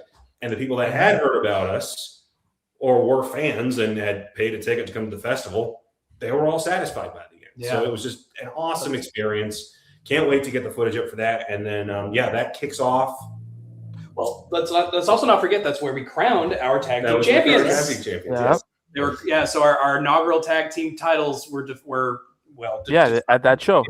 At the East Nash Beer Fest, where the Royal Prestige won against the Good Hand. So, which at that event is where they called their shot for the tables match. So unfortunately, that'll have to be put on pause. But you can bet that it'll happen down the line. Yeah, but a big part of why we wanted to do the match was we wanted to take this summer, and we gave it a branding. It's called the Summer of Symphony 26. What we wanted to do was we've got a couple of venues that will run consistently. For us, our home right now is Eastside Bowl in East Nashville. Yep. If you don't know that we're running, you're not going to know the show is happening. We'll advertise. We advertise on radio. We've done TV spots, billboards. We've done billboards. We poster. We've got 200 plus businesses that will put up our poster around the Middle Tennessee area. Yeah. We go hard on socials. If you've ever followed us, you've seen the graphics. Bless you, your graphics are amazing. We do everything we can to make sure that you know who we are and when we're running. Absolutely. But there's always going to be people that don't. Yeah. There's always going to be that sphere of awareness that you have to find different ways to expand. And one of the ways we want to do it this summer is do more outdoor events at big events so that you can just stumble across this and be like, wait, what's that? Wrestling? That sounds awesome. $10 for a ticket. Let's go. So we did the East Nash Beer Fest. We're doing the Music City Fit Expo at the Nashville Fairgrounds, which if you know anything about Nashville, that is where Nashville wrestling history was born and bred. We're running a free show a block from Broadway. If you know anything about Nashville, you know that's where all the tourists go. So to have a free show and this very cool open air venue that's owned by Old Smokey and Yee Hopper, that is going to be that's the July 6th show, right? June 6th is the Fit Expo. July 11th is the free show. Okay. So anybody coming to Nashville that Saturday afternoon, you're in for a treat. It's stuff like that, and we've got more shows to announce for later in the year. Similar, where we're just trying to get our name out there, and we're trying to put on the best shows possible in front of the most people possible, so that when we go back to running our normal shows in our indoor venues, people know who the hell we are and what we're about and why you should go. Yeah. There's a lot to dissect. Well, one of the things that really kind of resonated to me kind of came at the beginning of that, where you talked about taking January off because people just recuperating finances, and I think there's a lot of businesses out there that just don't grasp how hard the holidays can be for people these days. So for there to be a company that gets that and be like, look, we're just take a minute, get your finances in order. Did the thought occur to you, because I've seen a few different businesses do this type of thing, did maybe the thought occur to you to just, hey, pay what you can for a ticket? If all you can spare right now is $3, $3 will get you a seat. If you can spare $5, $5. If you can't spare anything, hey, we still got a show. I understand free probably isn't ideal because you still got to pay talent and everything, but just like whatever you can donate to the cause, because we understand times are hard for you, but we still want to give something back to you. I'll say we are an industry town, and since we run these venues, we're kind of often at the mercy of ticketing entities. I mean, our first shows were at the Brooklyn Bowl, which is a Live Nation venue, so we had to sell through Ticketmaster, and we had to sort of grin and bear it for a lot of those in terms of dealing with that ticketing aspect. But everywhere else we run has a similar thing, so where it makes it a little difficult and challenging to do that, which is why we've tried to do these events that are free. I mean, running the July 11th show is going to be a good opportunity for anybody to be able to make it out because, yeah, it's open air. You come out and you watch. But we understand things are, times are tough. And so we try to be as mindful of that as possible. But like you said, it is, we do still got to pay talent, right? We also don't make sure that any of those, don't go without either because we're asking a lot of them. And so we try to, uphold our end of the bargain on that as well. But we also have made it a point to give back in ways that we can. Back in October, our show Heroes and Villains was a benefit show where a portion of proceeds went to my son's school PTA.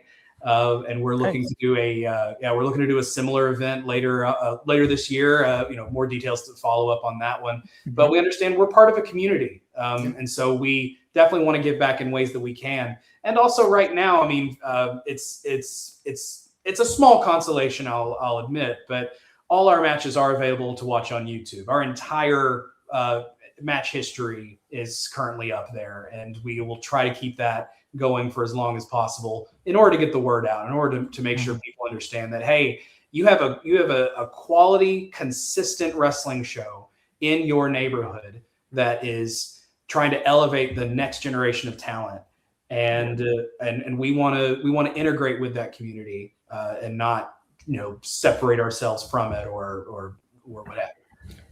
When you upload the matches from a particular show, do you always upload them in match order? So like the first one to go up was the opening match, then the second match, and then work your way to the main event? Bingo. Yeah, that's how we that's how we do the gradual rollout. Yeah. Because and we also make a point to during the shows themselves, we make it where if you're following us on social, you know what's happening during the show. Yeah. Plenty of promotions will build and build and build and build and build until the time of the show, and then nothing. And you won't even know who won unless a champion got crowned and someone snapped a photo. Yeah. Right. We make a point to, we've got people uploading highlights as the show is going on. Yep. We've got press releases that go out the next day to all the wrestling news outlets. Shout out to my guys at Fightful and PW Ponderings. They always take good care of us. Ponderings is good people. Yeah, there. We're always making sure that folks are informed, that they know what the hell's going on with our shows. And to get back to your initial point, JJ, we would love to be able to do shows where it was on a donation basis. That's something that will come with time. That's something that on our end, it comes with financial stability. And on the crowd's end, it comes from, if enough of y'all show up and then it's just donation, sure. But that's down the road. It's certainly something that we've kept in mind. Yeah. Makes perfect sense. Perfect sense. Go ahead, Walter. I know you had something you wanted to talk about. Yeah, I just wanted to know. I know we're only in April, but what do you want people to remember most about the first year of Pro Wrestling Symphony and keeping? I know you guys got all this other stuff coming up, but if you're reflecting on that first year, what do you want people to remember the most and looking forward to in the future? I have an answer unless you guys have something. I've got one, but you go first. Yeah, okay.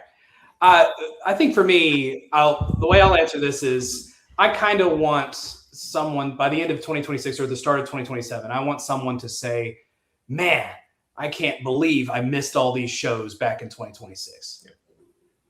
Yeah. And I can't miss them in 2027. That's what I want. Yeah. Honey, can we go to Nashville in 2027? Well, why not this year? You still got 8 months, 7 months. That's Nick. true. Why you gotta wait till next year? Honey, I want for my birthday to go to Nashville. You got at least 7 more shows this year, bro. Yeah, it's to answer your question. I think, at least for me, I want people to see our 1 year anniversary show, which won't fall on the same day just because of how the calendar panned out. Right. I want people to see our June and July shows and compare those to the shows we ran last June and July, and be able to say, wow, they got a lot better.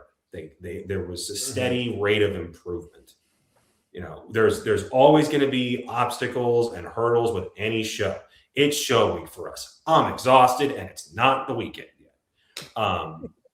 But we always make a point to see what we did, see what worked, see what didn't, pull back on what didn't, improve what did, and then make it so that the next show is even better.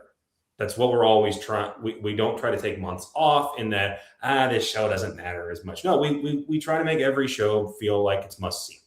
Mm-hmm. So more than anything, I want people to be able to look at what we do in the summer of 26 and say, damn, they got better than 25. And then in 27, be able to say the same thing again. Because as long as we're showing steady signs of improvement, then we're growing. Then we're evolving as a company. 100%. Because the last thing I ever want to do is just clock in for a show and that be it. Yeah. Well, yeah. I mean, you definitely don't want to stand there and look a year, back at your first shows and be like, we're doing the exact same thing. We haven't improved at all. Yeah. That's the last thing you want. So if you can sit there at the end of that show, June, July, and be like, can you believe how far we've come? Then that's a good feeling. We're like, now how can we get even further next year? Yeah. And I think we're doing a good job of getting the word out. We're growing our audience slow and steady. And what both these guys said, I 100% echo. But I think a big thing that I would love to see by, year 2, year 3 is I want Symphony to be a destination for talent. We're already getting, people reaching out to us that we never in a million years would have thought would ever even heard of us, but are reaching out asking about bookings, but also for fans, like how PWG was in SoCal for so long and how, what TNA was in Nashville for the first several years of its existence. And my favorite time of the year is coming up too. SCI tournament is right around the corner. Yep. It's not that far off. And SCI is a destination. Chattanooga becomes a hotbed for pro wrestling, not only in the Southeast, but throughout. You find people from all over the country that come for that. It's a weekend long event and it's a 2-night SCI tournament, but there's more shows around it as well. And so we want people to think of us in that same breath. Yes, yeah, exactly. Like Nashville's already a tourist town. When we first started, one of the things that we talked about was we wanted to be an alternative to Nashville entertainment. And I think that's kind of still the ultimate goal, is that we want to be like, Shiners or like a Cirque du Soleil or something like. Yeah. Or when you're in Nashville, you got to go check out Symphony. Like they're doing something there that you can't see other places. Right. Excuse me. Oh, speaking of Nashville like that, if budgeting was, budgets and logistics weren't an issue, what Nashville landmark would you love to run a show at? What would be your dream venue? The Symphony Center. The Skirmahorn Symphony Center downtown would be awesome. We're Pro Wrestling Symphony. We should run the Skirmahorn, and that's right. And that's definitely on our bucket list. We'll say that. And the show will be called Night at the Opera, and it'll look like the Queen album. There's one I've always wanted to do. I know WWE won't do it because they'll just run the football stadium. I don't know how big of football fans you guys are, but a few years back, the NFL draft was hosted in Lower Broadway. The stage was at the end of the street. The crowd swarmed all the way back up the street. So the backdrop of the draft itself was this neon emblazoned road. And I have always wanted someone to run a wrestling show at the base of Lower Broadway with Broadway itself as the backdrop. Because I think that'd be pretty awesome. New Year's Eve. You ask, if budget were no concern, that's pretty high budget. Yeah, exactly. We would back up the Brinks truck to a lot of people to make that show, must see entertainment. Yeah. But that's pie in the sky, and there are so many awesome venues here in town that we still haven't gotten a chance to run. The Municipal Auditorium where Steamboat and Flair had one of their classics. That seats 10,000. That's housed multiple AEW Dynamites and Ring of Honor events. Ric Flair's last match pay-per-view was there. That was there too. Yeah. Oh, I asked it like that so that we can put that energy out there and manifest it, so that we can get that. That spot's out there. Bridgestone is obviously, that's where AEW and WWE go. The Pinnacle just opened. The Truth just opened. These are Live Nation venues. There's really cool outdoor spots we've been trying to get our foot in the door on running. There's at least one that we've gotten something of a thumbs up on for 2027 that might be like our marquee event of next year. If we can make it happen, yeah. There's and there's no if.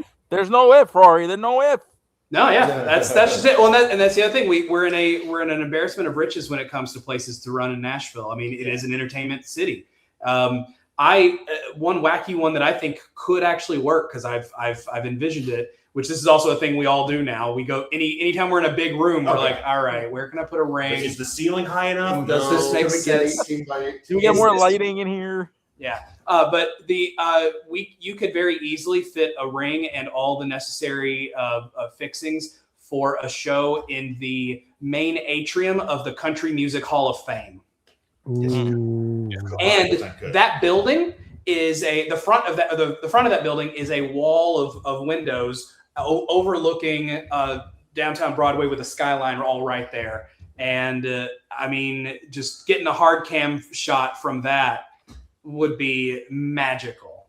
So yeah, we've got some fun. We got some fun thoughts, and that's not all. Like there's plenty of other options out there for us that, and some we probably don't even actually know about yet, right? Yeah. But that's the beauty of the place that we're in, is that we keep finding enough people that want to make things like this happen. And the more we grow, the more opportunities we get to do these incredibly cool and unique things.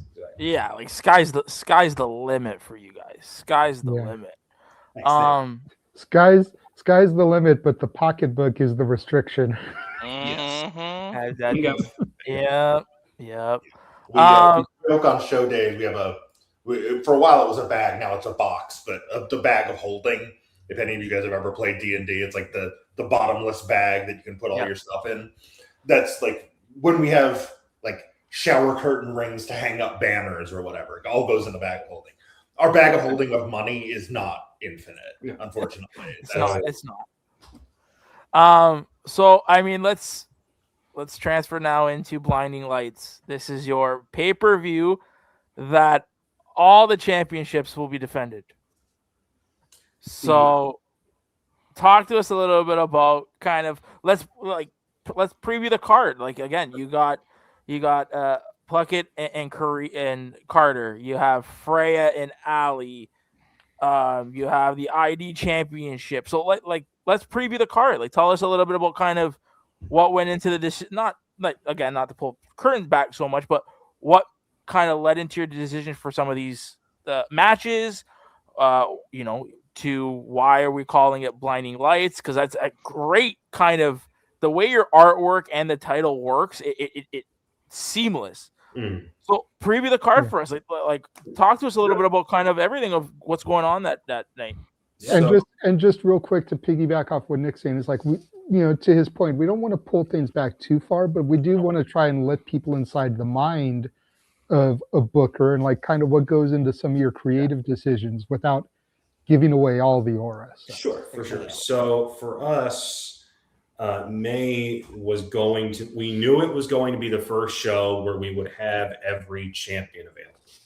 As we crowned Colby in February, we crowned Freya in March, we crowned the tag champs at the Beer Fest. So we knew that May was going to be the first show where you could have every championship be defended. Yeah. And so we started from that point. The ID championship was something that we had been going back and forth, being like, okay, can we do this? Can we get the green light for it? What's that match going to be? Alexis Littlefoot had made her case to face Laney many a times, and we were all for it. It was really just a matter of getting the right thumbs up from the right people. So when we said, well, if we can have 4 championship matches, let's do it. So that was that. And then as far as the name goes, you'll notice if you've seen our artwork and our different, I'm trying not to rip the posters. You'll notice if you've seen our artwork, if you've seen our show names, you know that we always try to tie it back to music in some way. So this is actually The Weeknd reference to his Blinding Lights album. And we thought it tied in well with, you've got all this gold around, it's almost blinding. So that was kind of the hook. It's also our first night show. Yes, that's the other thing. Oh, one of the things that we were kind of forced into it when we started was we were running Sunday matinee afternoon shows.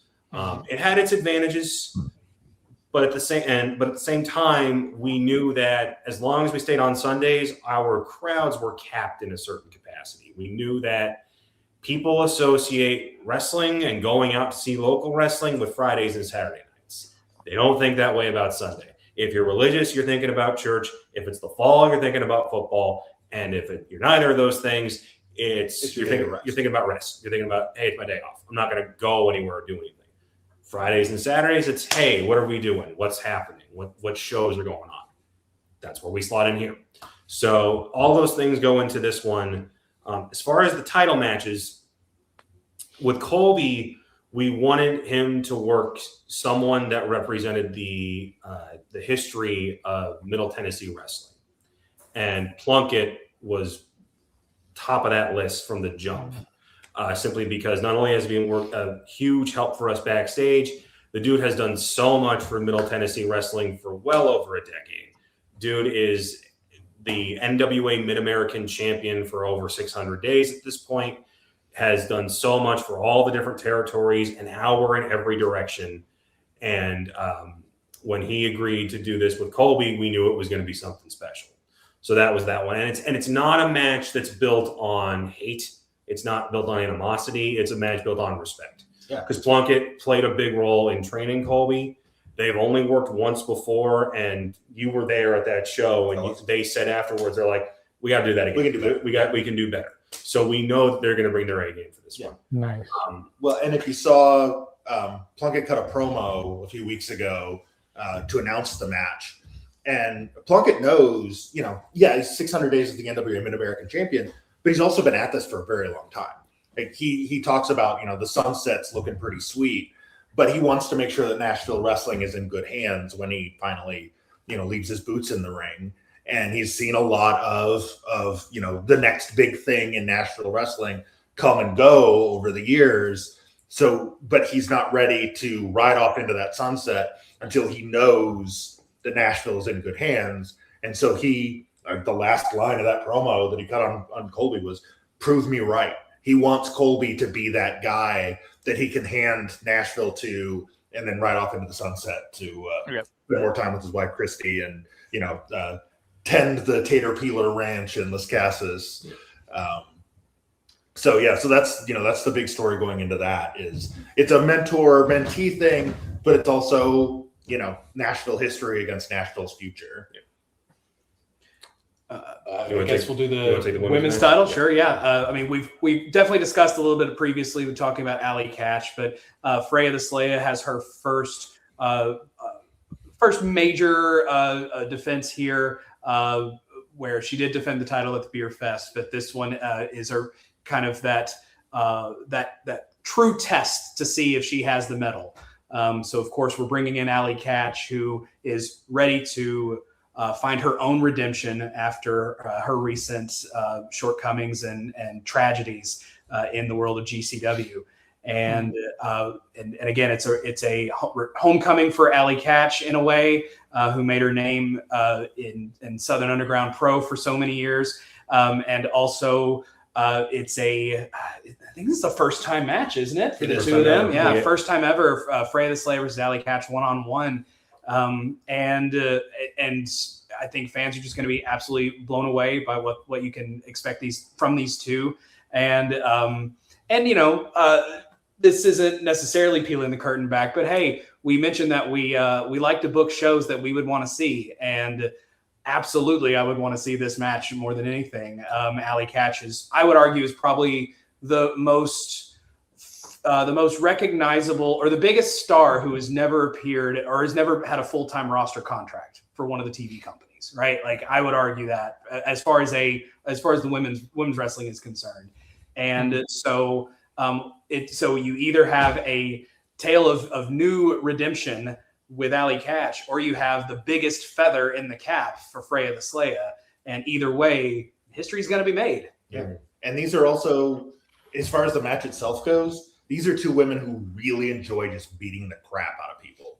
Like Freya has made a career out of it with us over the last year. She's other than Kaya, every person she's been in the ring with, she's towered over. She's been so much stronger than. And then in comes Allie, who has made her name, getting beaten and bloodied with, the Tremonts and the Kogars and Effie. She's not afraid to take a beating and to give one out.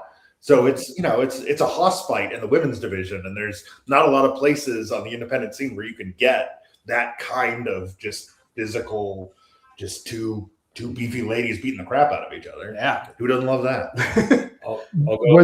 Was there ever any thought into running Freya and Kaya back, considering they had met in the finals of the tournament, but obviously they had a couple of matches. If you followed us as we were announcing the show, we initially had Kaya versus Sigrid because Kaya saw what Sigrid did, and as everybody else could, and said, before I go back to Freya, I got to handle business here. Unfortunately, some scheduling conflicts got in the way. Sigrid's now taking on Ravenna Vane, an opponent that she's asked us to bring in, someone that's been on our radar for quite some time. So we're just looking forward to that one being a fun one. Regarding the other two title matches, Royal Prestige was supposed to take on the Good Hand in this grudge match. It was going to be a tables match. It was going to be big, physical, and that had to, unfortunately, be postponed due to some unforeseen circumstances. So we needed to pick another established team. And when you talk about tenure, when you talk about how decorated they are, the Carnies and Southern Tag Team Wrestling go like this for the last, I think, 13 years. That's how long they've been at this. So, two guys who have held tag gold wherever they've been. They're going to do everything they possibly can to get these two beautiful championships away from these two young bucks. Spoil the fun. For the Royal Prestige. So that's that one. And then with the ID championship, we've obviously talked about the history. Both in front of the camera and behind the scenes, Littlefoot has been pushing so hard to make this match a reality. For Lanie Luck, what I find interesting that in so many other territories, she's the hero. She's the defending champion. For some reason, Littlefoot's someone she wants no part of. And you saw it back in February when Shazza McKenzie got involved. And Lanie got involved as much as she could to make sure it didn't happen. Yeah, to make sure that Littlefoot couldn't beat Shazza so that she'd have a leg to stand on to get this ID title match. So they did everything they possibly could to make it not a reality. And then after that match, we talked with WWE officials. We're like, guys, we got to make this happen. She's running from her, so let's make this a reality. So we know that's going to be a hell of a story being told on Saturday. Yeah. We literally got the text from WWE actually. I think we were waiting for a show to start when I finally got the text confirming from WWE saying the match is to go. You can start advertising it. Yep. And then for the rest of the card, Ray Bruce. Sorry to cut you off. I think you teased that to Walter and I when we were hanging out with you guys because you were saying how you just got some kind of announcement that was going to be made, but it wasn't you that was going to make the announcement. Yep. That was it. Yeah. We couldn't make the announcement. We had to. You guys teased it. I love that you called it Blinding Lights and you made like the music connections because I'm the pun guy. I can give you 100. I can give you some names. You can do Match at the Phantom instead of Mask at the Phantom. You can do Violence Verdi instead of Verdi. That's another opera. You can do the Chairman instead of Carmen. I can give you 100 of them. I'm telling you, I'm the pun guy. Love it. We legitimately have a spreadsheet where we just throw album titles in that we think could make good wrestling show names that we've been pulling from since day one. Yeah, and then what's funny is we picked Hot Fuss for one of our shows last year. It's a Killers album. And people were pissed that they weren't being booked on the Killers themed show because their fans are like, why'd you make me miss that one? I'm like, sorry, we'll run the System of a Down show. On that one too. I just really wanted to do a Toxicity album cover poster. And we did. It was awesome. Couldn't pass it up.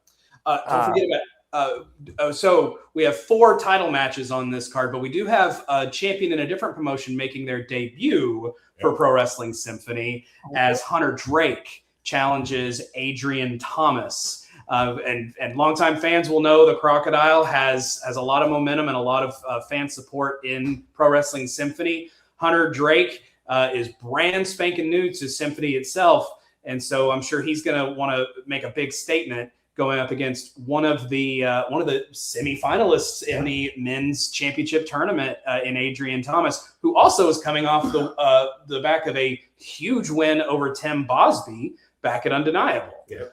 So that one is going to be one to watch for sure. We're thrilled to have Hunter Drake. He's another one of those. We're so blessed, and I think you guys understand this as from doing what you do, that there's an insane number of incredible talent in the independent wrestling scene. And we actually are, we have this genuine problem of we cannot say yes to everybody. Like, and you can't, right? Like we have to craft our shows. We have to make something that has the stories and has the characters that you want to see progress. And that means that sometimes some people have to kind of wait a bit or find an opening. And Hunter Drake is one of those names where we've definitely been trying to find a way to bring him in a big way, because I mean he's got everything, and so we finally found a way to make it happen. And what better opponent to start out with than the Crocodile? So that one's going to be an incredible one. I think that's run through everything. We got Sigur Ravenna. The other one, this one will open the show, and it's just a battle of two rising stars. Grayson Pierce is this. Is he 20? Is that how he? I don't even know if he's 20. Kid is ridiculously young, but name a big name in the independent scene right now, and they want to work this kid. He's got young Shawn Michaels and young Adam Cole written all over him, and it shows the moment the bell rings. And on the other side of that, you've got the illegitimate son of ravishing Rick Rude in Ray Bruce, standing at 6'6" and just. Yeah, dude is a monster. Jacked to the gills, but also hip swivels like nobody's business. The man is out of time and forever locked in it at the same time. And these two put on an incredible show at the Beer Fest in their tag match. But now that we got a singles contest between these two, two up and comers that we're both really excited about. That we think you come to the shows to see the stars of today, but you always are there to witness the rise of the stars of tomorrow. And I think between them, as well as Sigurd and Ravenna Vane, you're going to see two matches in two different divisions that are really showcasing the stars of tomorrow, who are already here doing incredible work. And what else are we here for if not to showcase incredible talent who deserve a platform? Well, if this Grayson kid is everything that you guys say he is, then I'm going to be looking forward to seeing that match. And I'm already fantasy booking him against Jordan Oliver. Oh, that'd be fun. That would be a lot. I would love that. He's 23, by the way. Oh, he's 23. Okay. He just turned 23 this week. Yeah. I remember having a conversation with him not that long ago where he had to reveal that not only did he not remember 9/11, he wasn't born yet. So that just hurt. But yeah, it hurt your knees. Yeah, it did. It really did. Yeah, we got some younger correspondents with us, and they say things, and it just reminds us all of a sudden. I remember my knees hurt or my back starts hurting just hearing some of the stuff they say. They say something like, "My first Nintendo console was the Wii U," and you're like, "Kill me." Put it to you this way: I got approved for a press pass for the local Comic-Con in the middle of next month. There's a Beverly Hills 90210 panel. My girlfriend wasn't even born when 90210 first hit the airwaves. And I'm like, oh my God, that's right. You were born when they were graduating high school. Well, I mean, listen, we previewed the card. You guys talked about all the talent on there.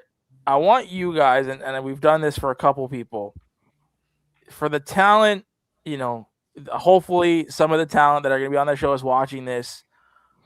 What kind of message or what kind of rally pump up kind of speech can you give these talents that are watching this right now, to speak to those talents that are watching this right now, that are on that show?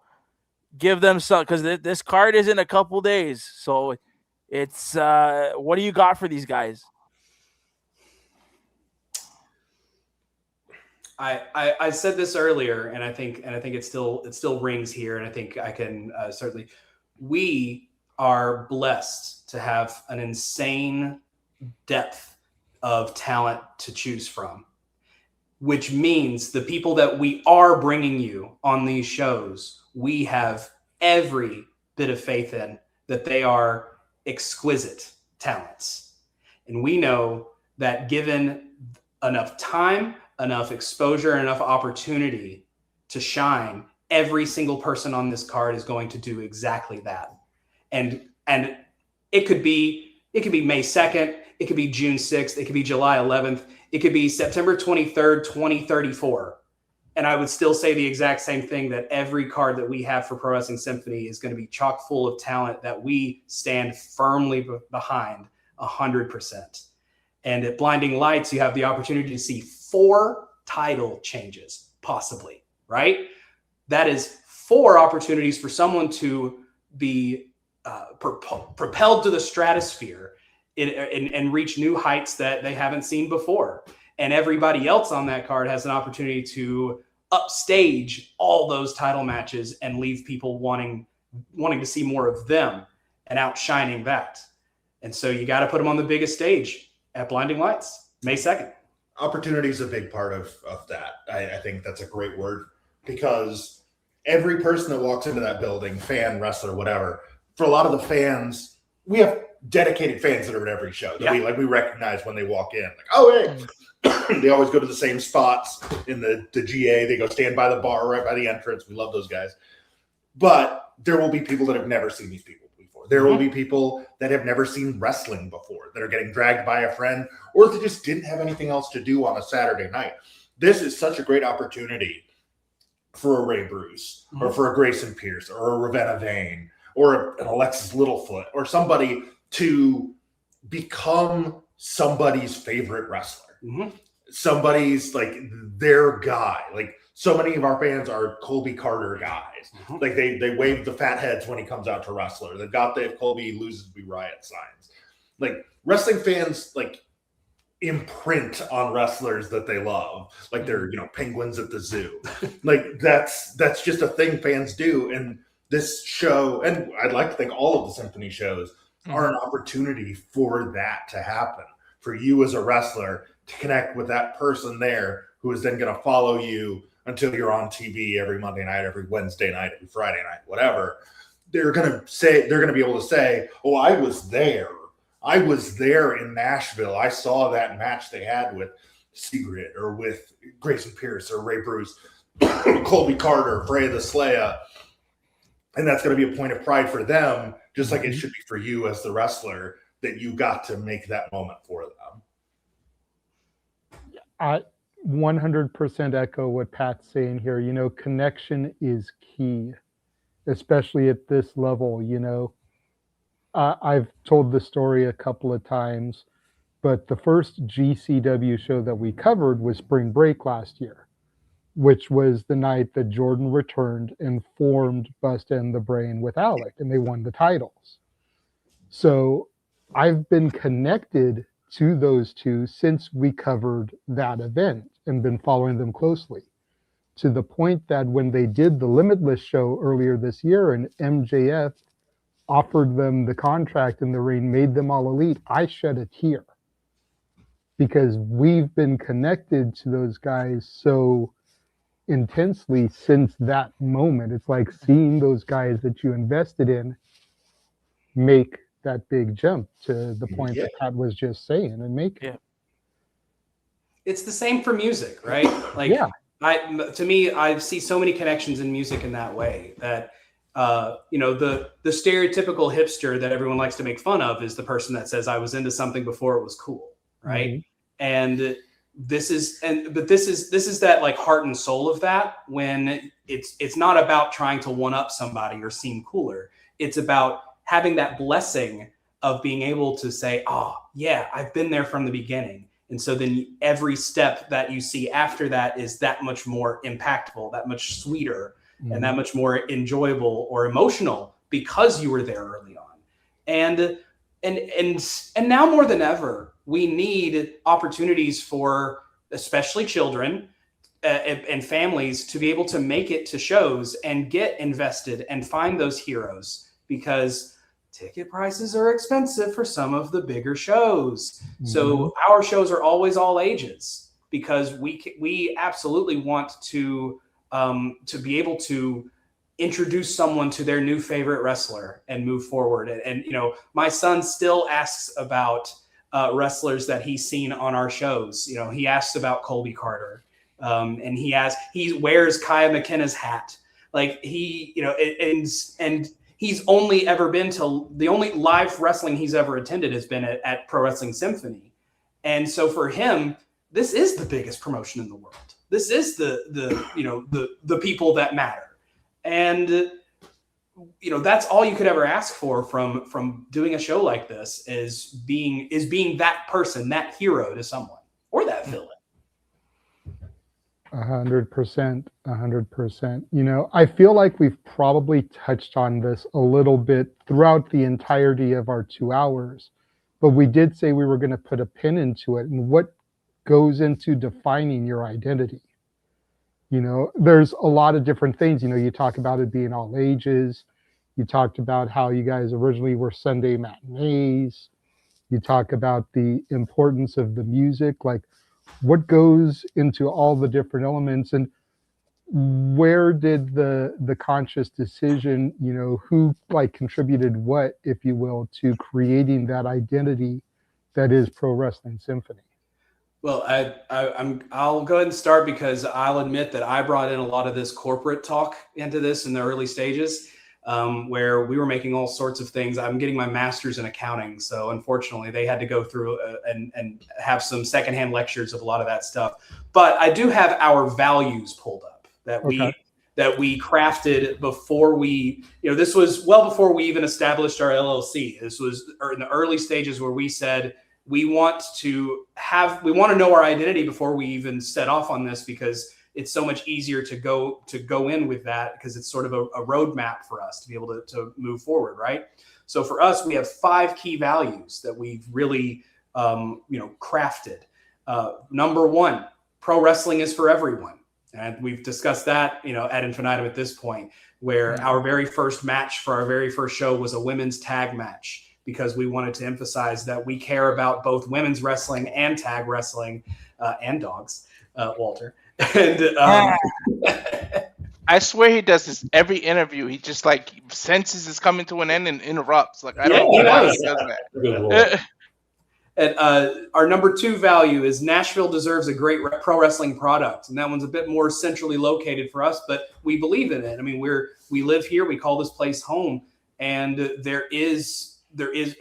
don't see that as there's not a home promotion here in Nashville that really has given that kind of quality and consistency, and we wanted to be that. Number 3, larger than life presentation is a must. And one of the questions you guys asked earlier was about how we determine who, you know, what talent we want to bring in, or who we have our eyes on. And it's that larger than life presentation that really puts someone over the top for us. Because you can be a great wrestler, but if I don't care, or if I don't know who you are, then am I really gonna be that interested, right? Number 4, a pro wrestling company should be run with integrity and accountability. Kind of speaks for itself. Yeah, gonna let that a second. Yeah, I say a lot of places don't have that as a value. You know, not to speak ill of other companies, but you're always hearing these horror stories. That was one thing we wanted to make sure we avoided. It goes back to what we were talking about earlier about surrounding ourselves with good people. Like we hold ourselves to a high standard, so we expect our wrestlers, our agents, our referees, our security guards to do the same. Our merch people, everything. And then number 5, along that same line, professionalism is expected both in and out of the ring. And that goes back to being a good coworker, but it also ties into the code of conduct and understanding that this is a business, but also we want to see that you as a wrestler or as a referee even care about doing business, not for yourself, but also for the industry as a whole, and know that you have an eye for that, because we're not interested in bringing people in who are just weekend warriors or doing this as a hobby or whatever, right? We want to grow, and we want people to grow with us, both fans and talent. And so that really is the core of our identity, and everything else kind of blossoms from there. It makes sense that larger than life presentation is a must. It's not just about the wrestlers individually, but it's also about the shows, the posters, the names, the storylines, the titles. Like, I mean, we've had so much good praise about our belts, and we had some people say that, that it looks better than some TV belts, and we're quite proud of them for sure, and we think that, and we appreciate the compliments. But that speaks to larger than life presentation. And it also goes into the kind of another notion that's sort of an underlying thing throughout is, if we don't care about our show, why should you? And so that's why we put every bit of effort into our show top to bottom.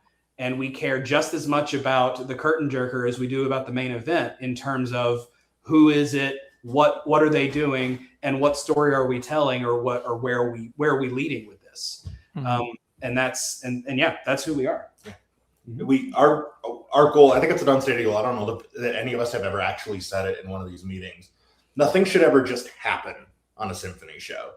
There's got to be a reason for everything. Even if it at first glance is just two guys having a match. It's like, okay, well, in 3 months you'll remember this just a match that happened. Yeah. If we're doing our jobs right. Right.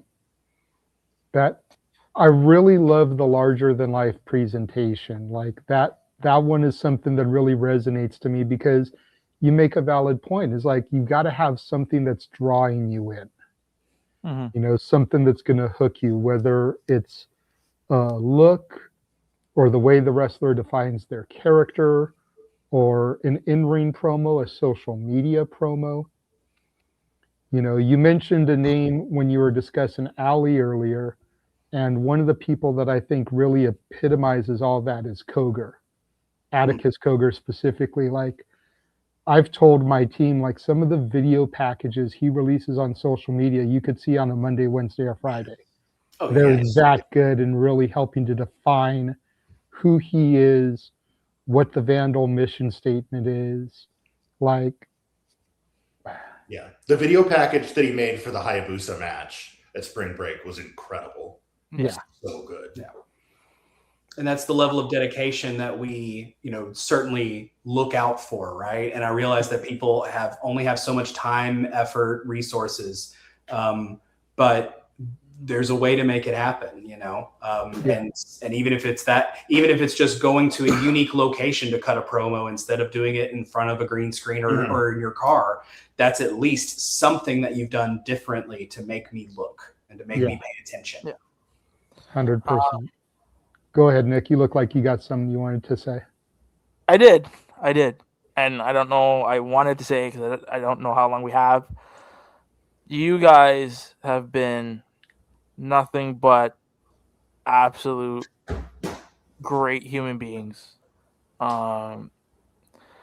Interacting with you guys online from the jump was a real reason why, at least for me, is why I started doing this. To know that there are good people out there that want to do good for others. It's you guys touched me especially, and I feel like with the things that you're doing and the people that you're working with, you're touching a lot of people out there, whether if it's just that small minute, because you can go back and watch some of our streams, and JJ knows this. We have been championing you guys since the jump, in everything that we've tried to do, and like I said, at least since you guys came across his radar, absolutely. Yeah, and then again from Colby backing him and him being such a great person, Freya, and just everything you guys are doing. Like I said, from the bottom of my heart, and I think I can speak for the two up there to say thank you for everything that you guys have done. Thank you for everything you guys are continue to doing. I said it, like I said it in the beginning. We tell everybody this: once you come on this show, you're like family. But I felt that you guys have been like family since the moment we've all been doing this. So from the bottom of my heart, like I said, thank you guys so much. And I really have gratitude for you guys and hope nothing but absolute success. And we're gonna be championing you guys from here on out. So just thank you for everything. Bottom of my achy breaky heart. Thank you. There you go, buddy. From the bottom of my achy breaky heart. And thank you for bringing something different to the world of wrestling, because I really can see that you guys are trying to bring something to really stand out from the other 532 independent wrestling companies that are scattered across the states. You know what I mean? And, it's an exaggerated number, but you get where I'm coming from. There's a lot of not by much. But it's always good to see something that's a little bit different, and it comes back to that larger than life presentation. What are you offering that I can't get elsewhere? Yeah. Mm-hmm. And I really think that you guys took that to heart to try to craft, your identity and your values, like Rory read off there a moment ago. So yeah, we wish you the best, and we just hope you continue to crescendo. See, I can't help myself with the puns. Now we just need Pro Wrestling Symphony in Canada. Just saying. I'm just saying. Before we wrap things up, you've got to get your trademark question. Are we doing it? Here. Okay, fine. Let's take it home, bro. Okay. So we've already kept these guys for almost. I know. That's why I'm trying to We've got 3 answers here, so. Right, and they're on East Coast time. Remember that. Exactly. We're in Central. It's only 9 Central. Central. Yeah, the best time zone. Okay. No, you might be right. Okay, so the question we kind of usually ask people is, because I'm a foodie and I love food, I can't wait to try Tennessee food. Just saying. Nashville food is gonna be amazing.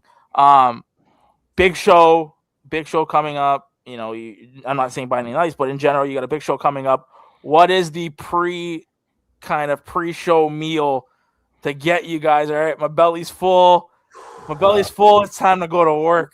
So or post show, because a lot of the people we've had on here are I'm too nervous. The post is more likely because the pre we are running around with our hair on fire. So it is whatever the hell is available. Yeah. But what I will say, if it is pre, I feel like I'm the team mom, where I'm always the team mom, like I'm the mom of the team.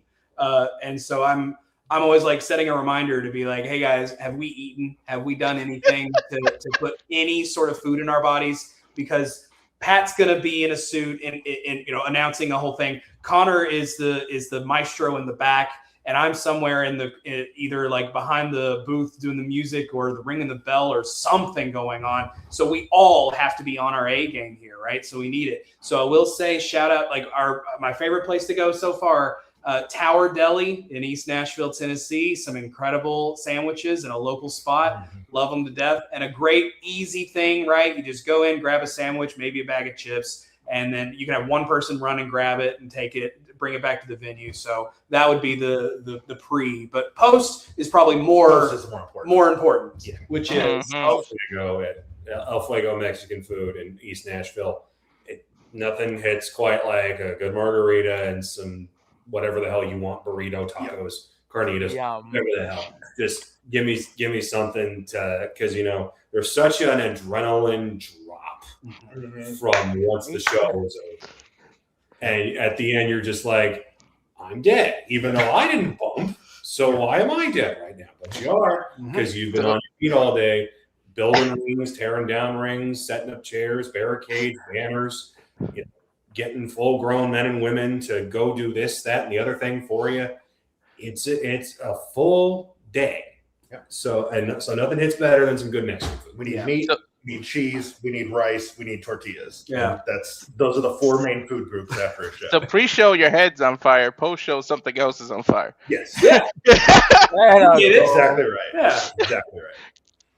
And at least in some combination of us has gone to get Mexican food with Freya the Slaya at some point after the show, and among other people. But you have to. Colby goes Colby and his family goes after every show. They always do the same thing. His 16-year-old son, they have That's to what go you to go El Fuego to. after a show. Yeah, or yeah. else So not a it's the hit. So yeah, that's it for us for sure. But Nick, whenever you do make your way to Nashville, of course, hit us up for so many reasons. But buddy, I'm coming. We'll obviously give you the local spots to hit up for Yes. food. So 100%. yeah, so you can avoid all the tourist traps. You can get the real deal. Yeah. Honey, we're going to Nashville for some Mexican food and wrestling. One of our guys that covers the sports is from Tennessee, so we got to get him to you guys too. Oh hell yeah, Yeah, he lives in Sevierville. Oh yeah. Okay, yeah. I'm a direct descendant of the guy that town's named after, but we won't get into that. Right on. That's, Yeah, we've been that's another talking to them about conversation you for another day. guys. We've been telling them like, hey, we're going to be talking to these guys from Nashville Wrestling. Got to get you up there to see one of their shows. Yeah. So You absolutely should. We brought in a lot of incredible talent from East Tennessee as well. Yeah. So probably not this show because it's too last minute for him, but hopefully June or July we can get him up there to you guys. Yeah. Yeah. He's our stat guy, so he'll come back with a lot of stats. What's question number 2, Nick? That was it. That was literally it. That's Buddy, his listen. trademark question is what's the pre or post show food like? We've had you guys here. Yeah, exactly. We've had you guys here for 2 hours, almost 2.5 hours. I think you guys are like, hey guys, let's wrap this shit up. And I know you guys were in the middle of a meeting, so like you Yeah. probably still got some stuff you got to iron out. So We do. Yeah, a few things. Yeah, that's why. Like, You might have to be looking at that run sheet. But hey, so guys, it's been a pleasure, but I'd be kicking myself if I didn't do this part. Follow us on social media, Yes. PWSymphony Live on all socials. If you're in the Nashville area or you want to come to the Nashville area and buy tickets, merch, whatever you want from us, PWSymphony.com. Where you can find it all. Follow them, guys. yes, you beat follow me to the punch. I was just gonna, ask where they could find you guys. So I'm the marketing guy, so that's on top of mind. ABP, always be promoting. Always Yep, 100%. that's what we feel. Also, Walter, I got to shout out your Sam Stackhouse shirt. Well Oh done. yeah. He picked that up when we were in Vegas. Took a picture with him. Hopefully, get an interview with him. So we'll see. That's awesome. Yeah, thanks so much to y'all as well. Simply Reliable, you guys have been incredible. So much like Nick, I just from the jump in our interactions, I can tell you guys just really care about this, and you're doing great work. And so we're thrilled to be on. So thank you very much for having us. We appreciate that. This ain't one and done, buddy. This ain't one and done. All right, bring us back. We got Much like you guys, we wanted to try to find a way to stand out in the space. And like, there's so many people doing WWE, AEW, even to a lesser extent, TNA content. There's not a lot of people covering the independents. True. Yeah. So we've decided we're going to carve out that lane in the dirt road. And, that's going to be our path. And it's trying to get all the people of the independents recognized. And, having Ed Laredo on to promote Poder Mania twice going into Mania week, having Telly from Title Match Network, having you guys, trying to get Evan from Focus Pro to come on the show. We got the business card from the gentleman at Action when we were standing there talking to you guys at spring break. Rabbi A Fines. lot of the talent, Rabbi Fine from Second we had on the show. Nice. A lot of the women heading into Poder, Kaya, of course. So that's just the lane that we've carved out, and it seems to be working for us so far. Yeah. Hopefully, in time, the numbers will grow, just like you guys are growing. But we appreciate the appreciation, guys. Absolutely. Thank you, fellas. I got you. Well, we will go ahead and let you guys go so that you can get back to your meeting. Thank you for giving us almost 2.5 hours of your time. Greatly appreciated. And we'll definitely have you coming on again to promote some of your other shows. Maybe we'll have you back in July promoting the free show that you guys are doing, try and get some exposure going into that show. Sounds good. We love it. Yeah, boys. Love you guys. We'll talk to you guys. Thank you, man. Have a good one, guys. Yeah. Kaya just liked my tweet because I put, now that we're talking to them, we gotta get Kaya McKenna her rematch. And she just liked it and retweeted it. Right on. I I know she's gonna be like looking for that. This has been, like I said, it's been a whirlwind. Like this is one of the first that we've championed for, right? Like, and for this to happen, again, thank you to those boys.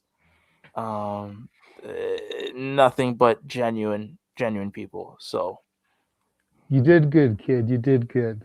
Hey, man, no, listen, this was the first one that you really championed and pushed for. You know, I did the legwork, but this was one of the first ones that you really were like started interacting with people and like getting that correspondence and what they're you did good, doing. kid. Well, what they're doing is just again like hearing it from them and what they want to bring that's different than everybody else. You know, is such a breath of fresh air. And again, the like I'm not saying it like they have really great representation and people holding their championships. You know, Freya and the tag team champions, but really to be spearheaded by again a gentleman in Colby Carter that has been nothing but respectful and kind in all these interactions. They got something really good. So if people in the Nashville area, if you're out there and you're listening to this, go check them out because I said it in the beginning of the year. They're one of the promotions to watch this year. 100%. 100%. And again, that X is PWSymphony Live. All one word, PWSymphony Live. Yep. Follow them on X. You know, Blinding Lights, of course, this weekend. And then the other two, they announced June and July. You know, if nothing else, get yourself to that July show. It is a free show. You have no excuse. Seriously. Like, I don't want to hear you saying I can't afford it. It is a free show. But, yeah. And then hopefully you'll be so hooked that you'll want to go to the next show. Exactly. I can't wait to see if they take my match at the Phantom idea. And like, you know, we've been on the watch along kick and with the connection to IWTV, thanks to the man underneath, we will be starting to cover their shows. You know, granted, they're not up there live. You just heard them explain what the April one, you know, they got to wait to get the video, get it uploaded and edited and all that good junk. So they're going to be retro watch alongs. But there's weekends and times during the month where there's no shows on the weekend, you know? And so to really highlight, we'll schedule those in there. Like I know this weekend we've got shows, but the following weekend, the 8th and the 9th, there's no shows, no pay-per-view scheduled that week. If it's up by then, retro watch along one of those 2 days, whatever works with me and Nick's schedule. Like we'll figure it out. Yeah. Because we want to start giving these guys the shine that they deserve. You know, again, 2.5 hours damn near. You take off the 7 minutes for the intro because that intro is long as fuck. 2 hours and 20 minutes they've given us of their time. Yeah. During the middle of a meeting trying to get everything ironed out for their show this weekend. You can't ask for much more than that. No, you can't. It's just, it's something that we've said it before about, and this is the greatest part about this too, is we said this before about the interviews. These people are giving us their time. They don't have to. They can give it, and especially these guys, because again, PW Ponderings and Fightful, they can be giving their time to other people like you've said before, Sap, Meltzer, Alvarez, but they've chosen to come and give us their time. Mm-hmm. It's just good people attract good people. I say it all the time, and they are good people.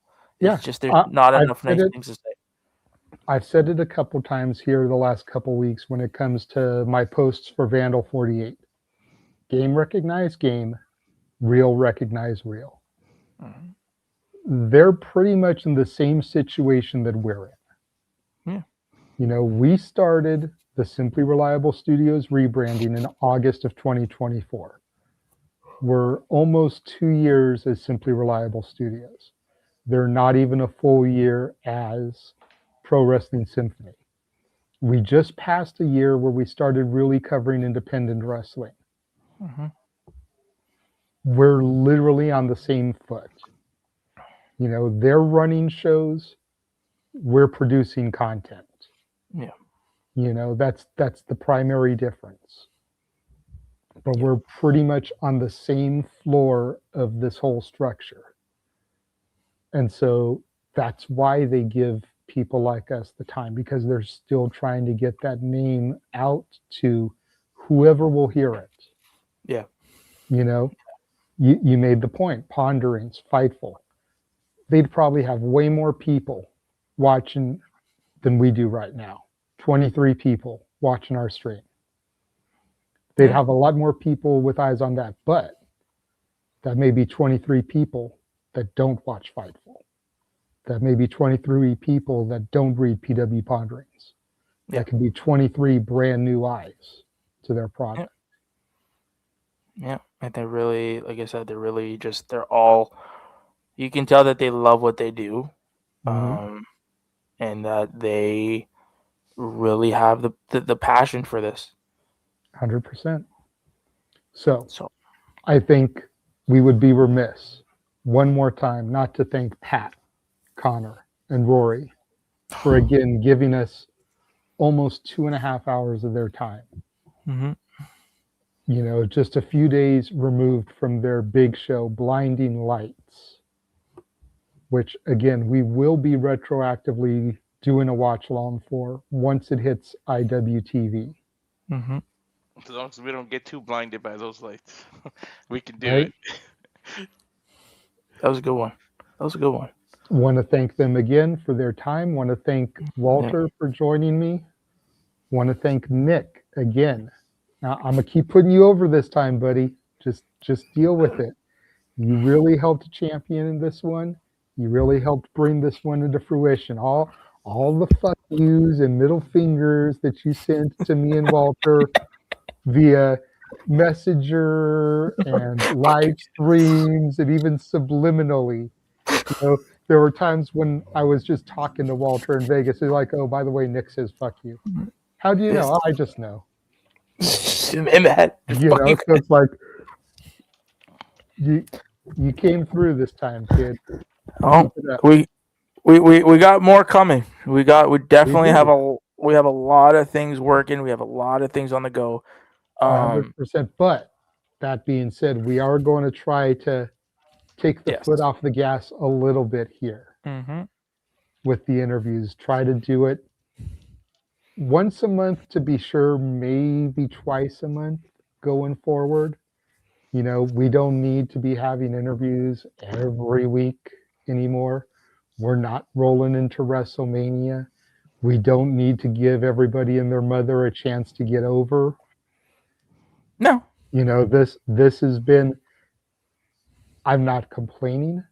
I've enjoyed every one of these interviews. But we'd all be lying to ourselves if we said that this wasn't exhausting for these last 2 months, the way we've been in overdrive with them. Mm-hmm. So we're going to take the foot off the gas just a little bit, try and cut back, again, 1 to 2 a month going forward. We still have Midas Black in the works. Still waiting to hear back from Evan from Focus Pro. Yes. That may be May right there. We can get those two ironed in. Yeah. And then we'll start looking forward to June, you know? Yeah. May 16th, I'm supposed to be going to Comic-Con Revolution. Who knows what I'll set up there with a press pass. You know, we've still got the business card for Action Wrestling. We'll reach out to them. I've got the email for TNA. We'll reach out to them. We've still got the talent that gave Walter their phone number. We'll reach out to them. You know, we got a lot of moves we're making. You know, I've said it do before. not sleep on us. No. You know, I hate having to use a quote from this guy because of all the controversy surrounding him, but I thought I told you that we won't stop. And we're just making those moves. We're making those moves. Again, to underline 2 different talents in Vegas. One gave Walter their phone number. One gave us an email address to contact for TNA interviews. If that doesn't tell you the moves we're making on this chessboard, I don't know what will. Yeah. Don't sleep on us. No. I've said it plenty of times. This if you're not on this train by now, it's pulling out and it's pulling out. We're at the end of the track. So if you're not on board with what we're doing, if you don't want to be a part of this,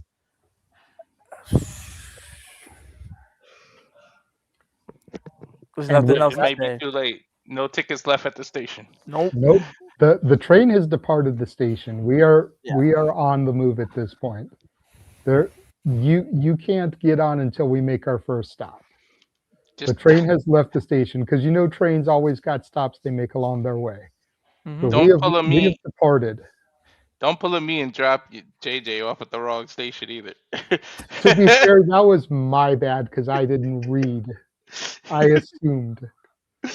But yeah, so on that note, we're going to wrap things up. Mm-hmm.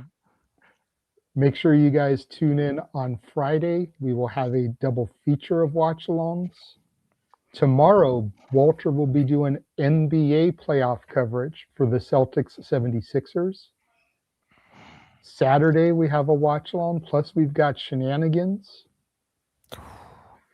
Sunday, I'm not sure about Sunday. Sunday, there is a watch-along scheduled, but it also depends on if it's live or if it's retroactive. We don't know, so it's kind of a play it by ear. This weekend, there will probably be more playoff watch-alongs as well from the Stat Boys, so just be on the lookout. Yes. Depends on who pushes their series to a game 7 or not. Well, you just said that. Friday. What do we have on Friday again? We can talk about it off the air, Nick. Okay. Until next time. We'll talk to you guys later. Later.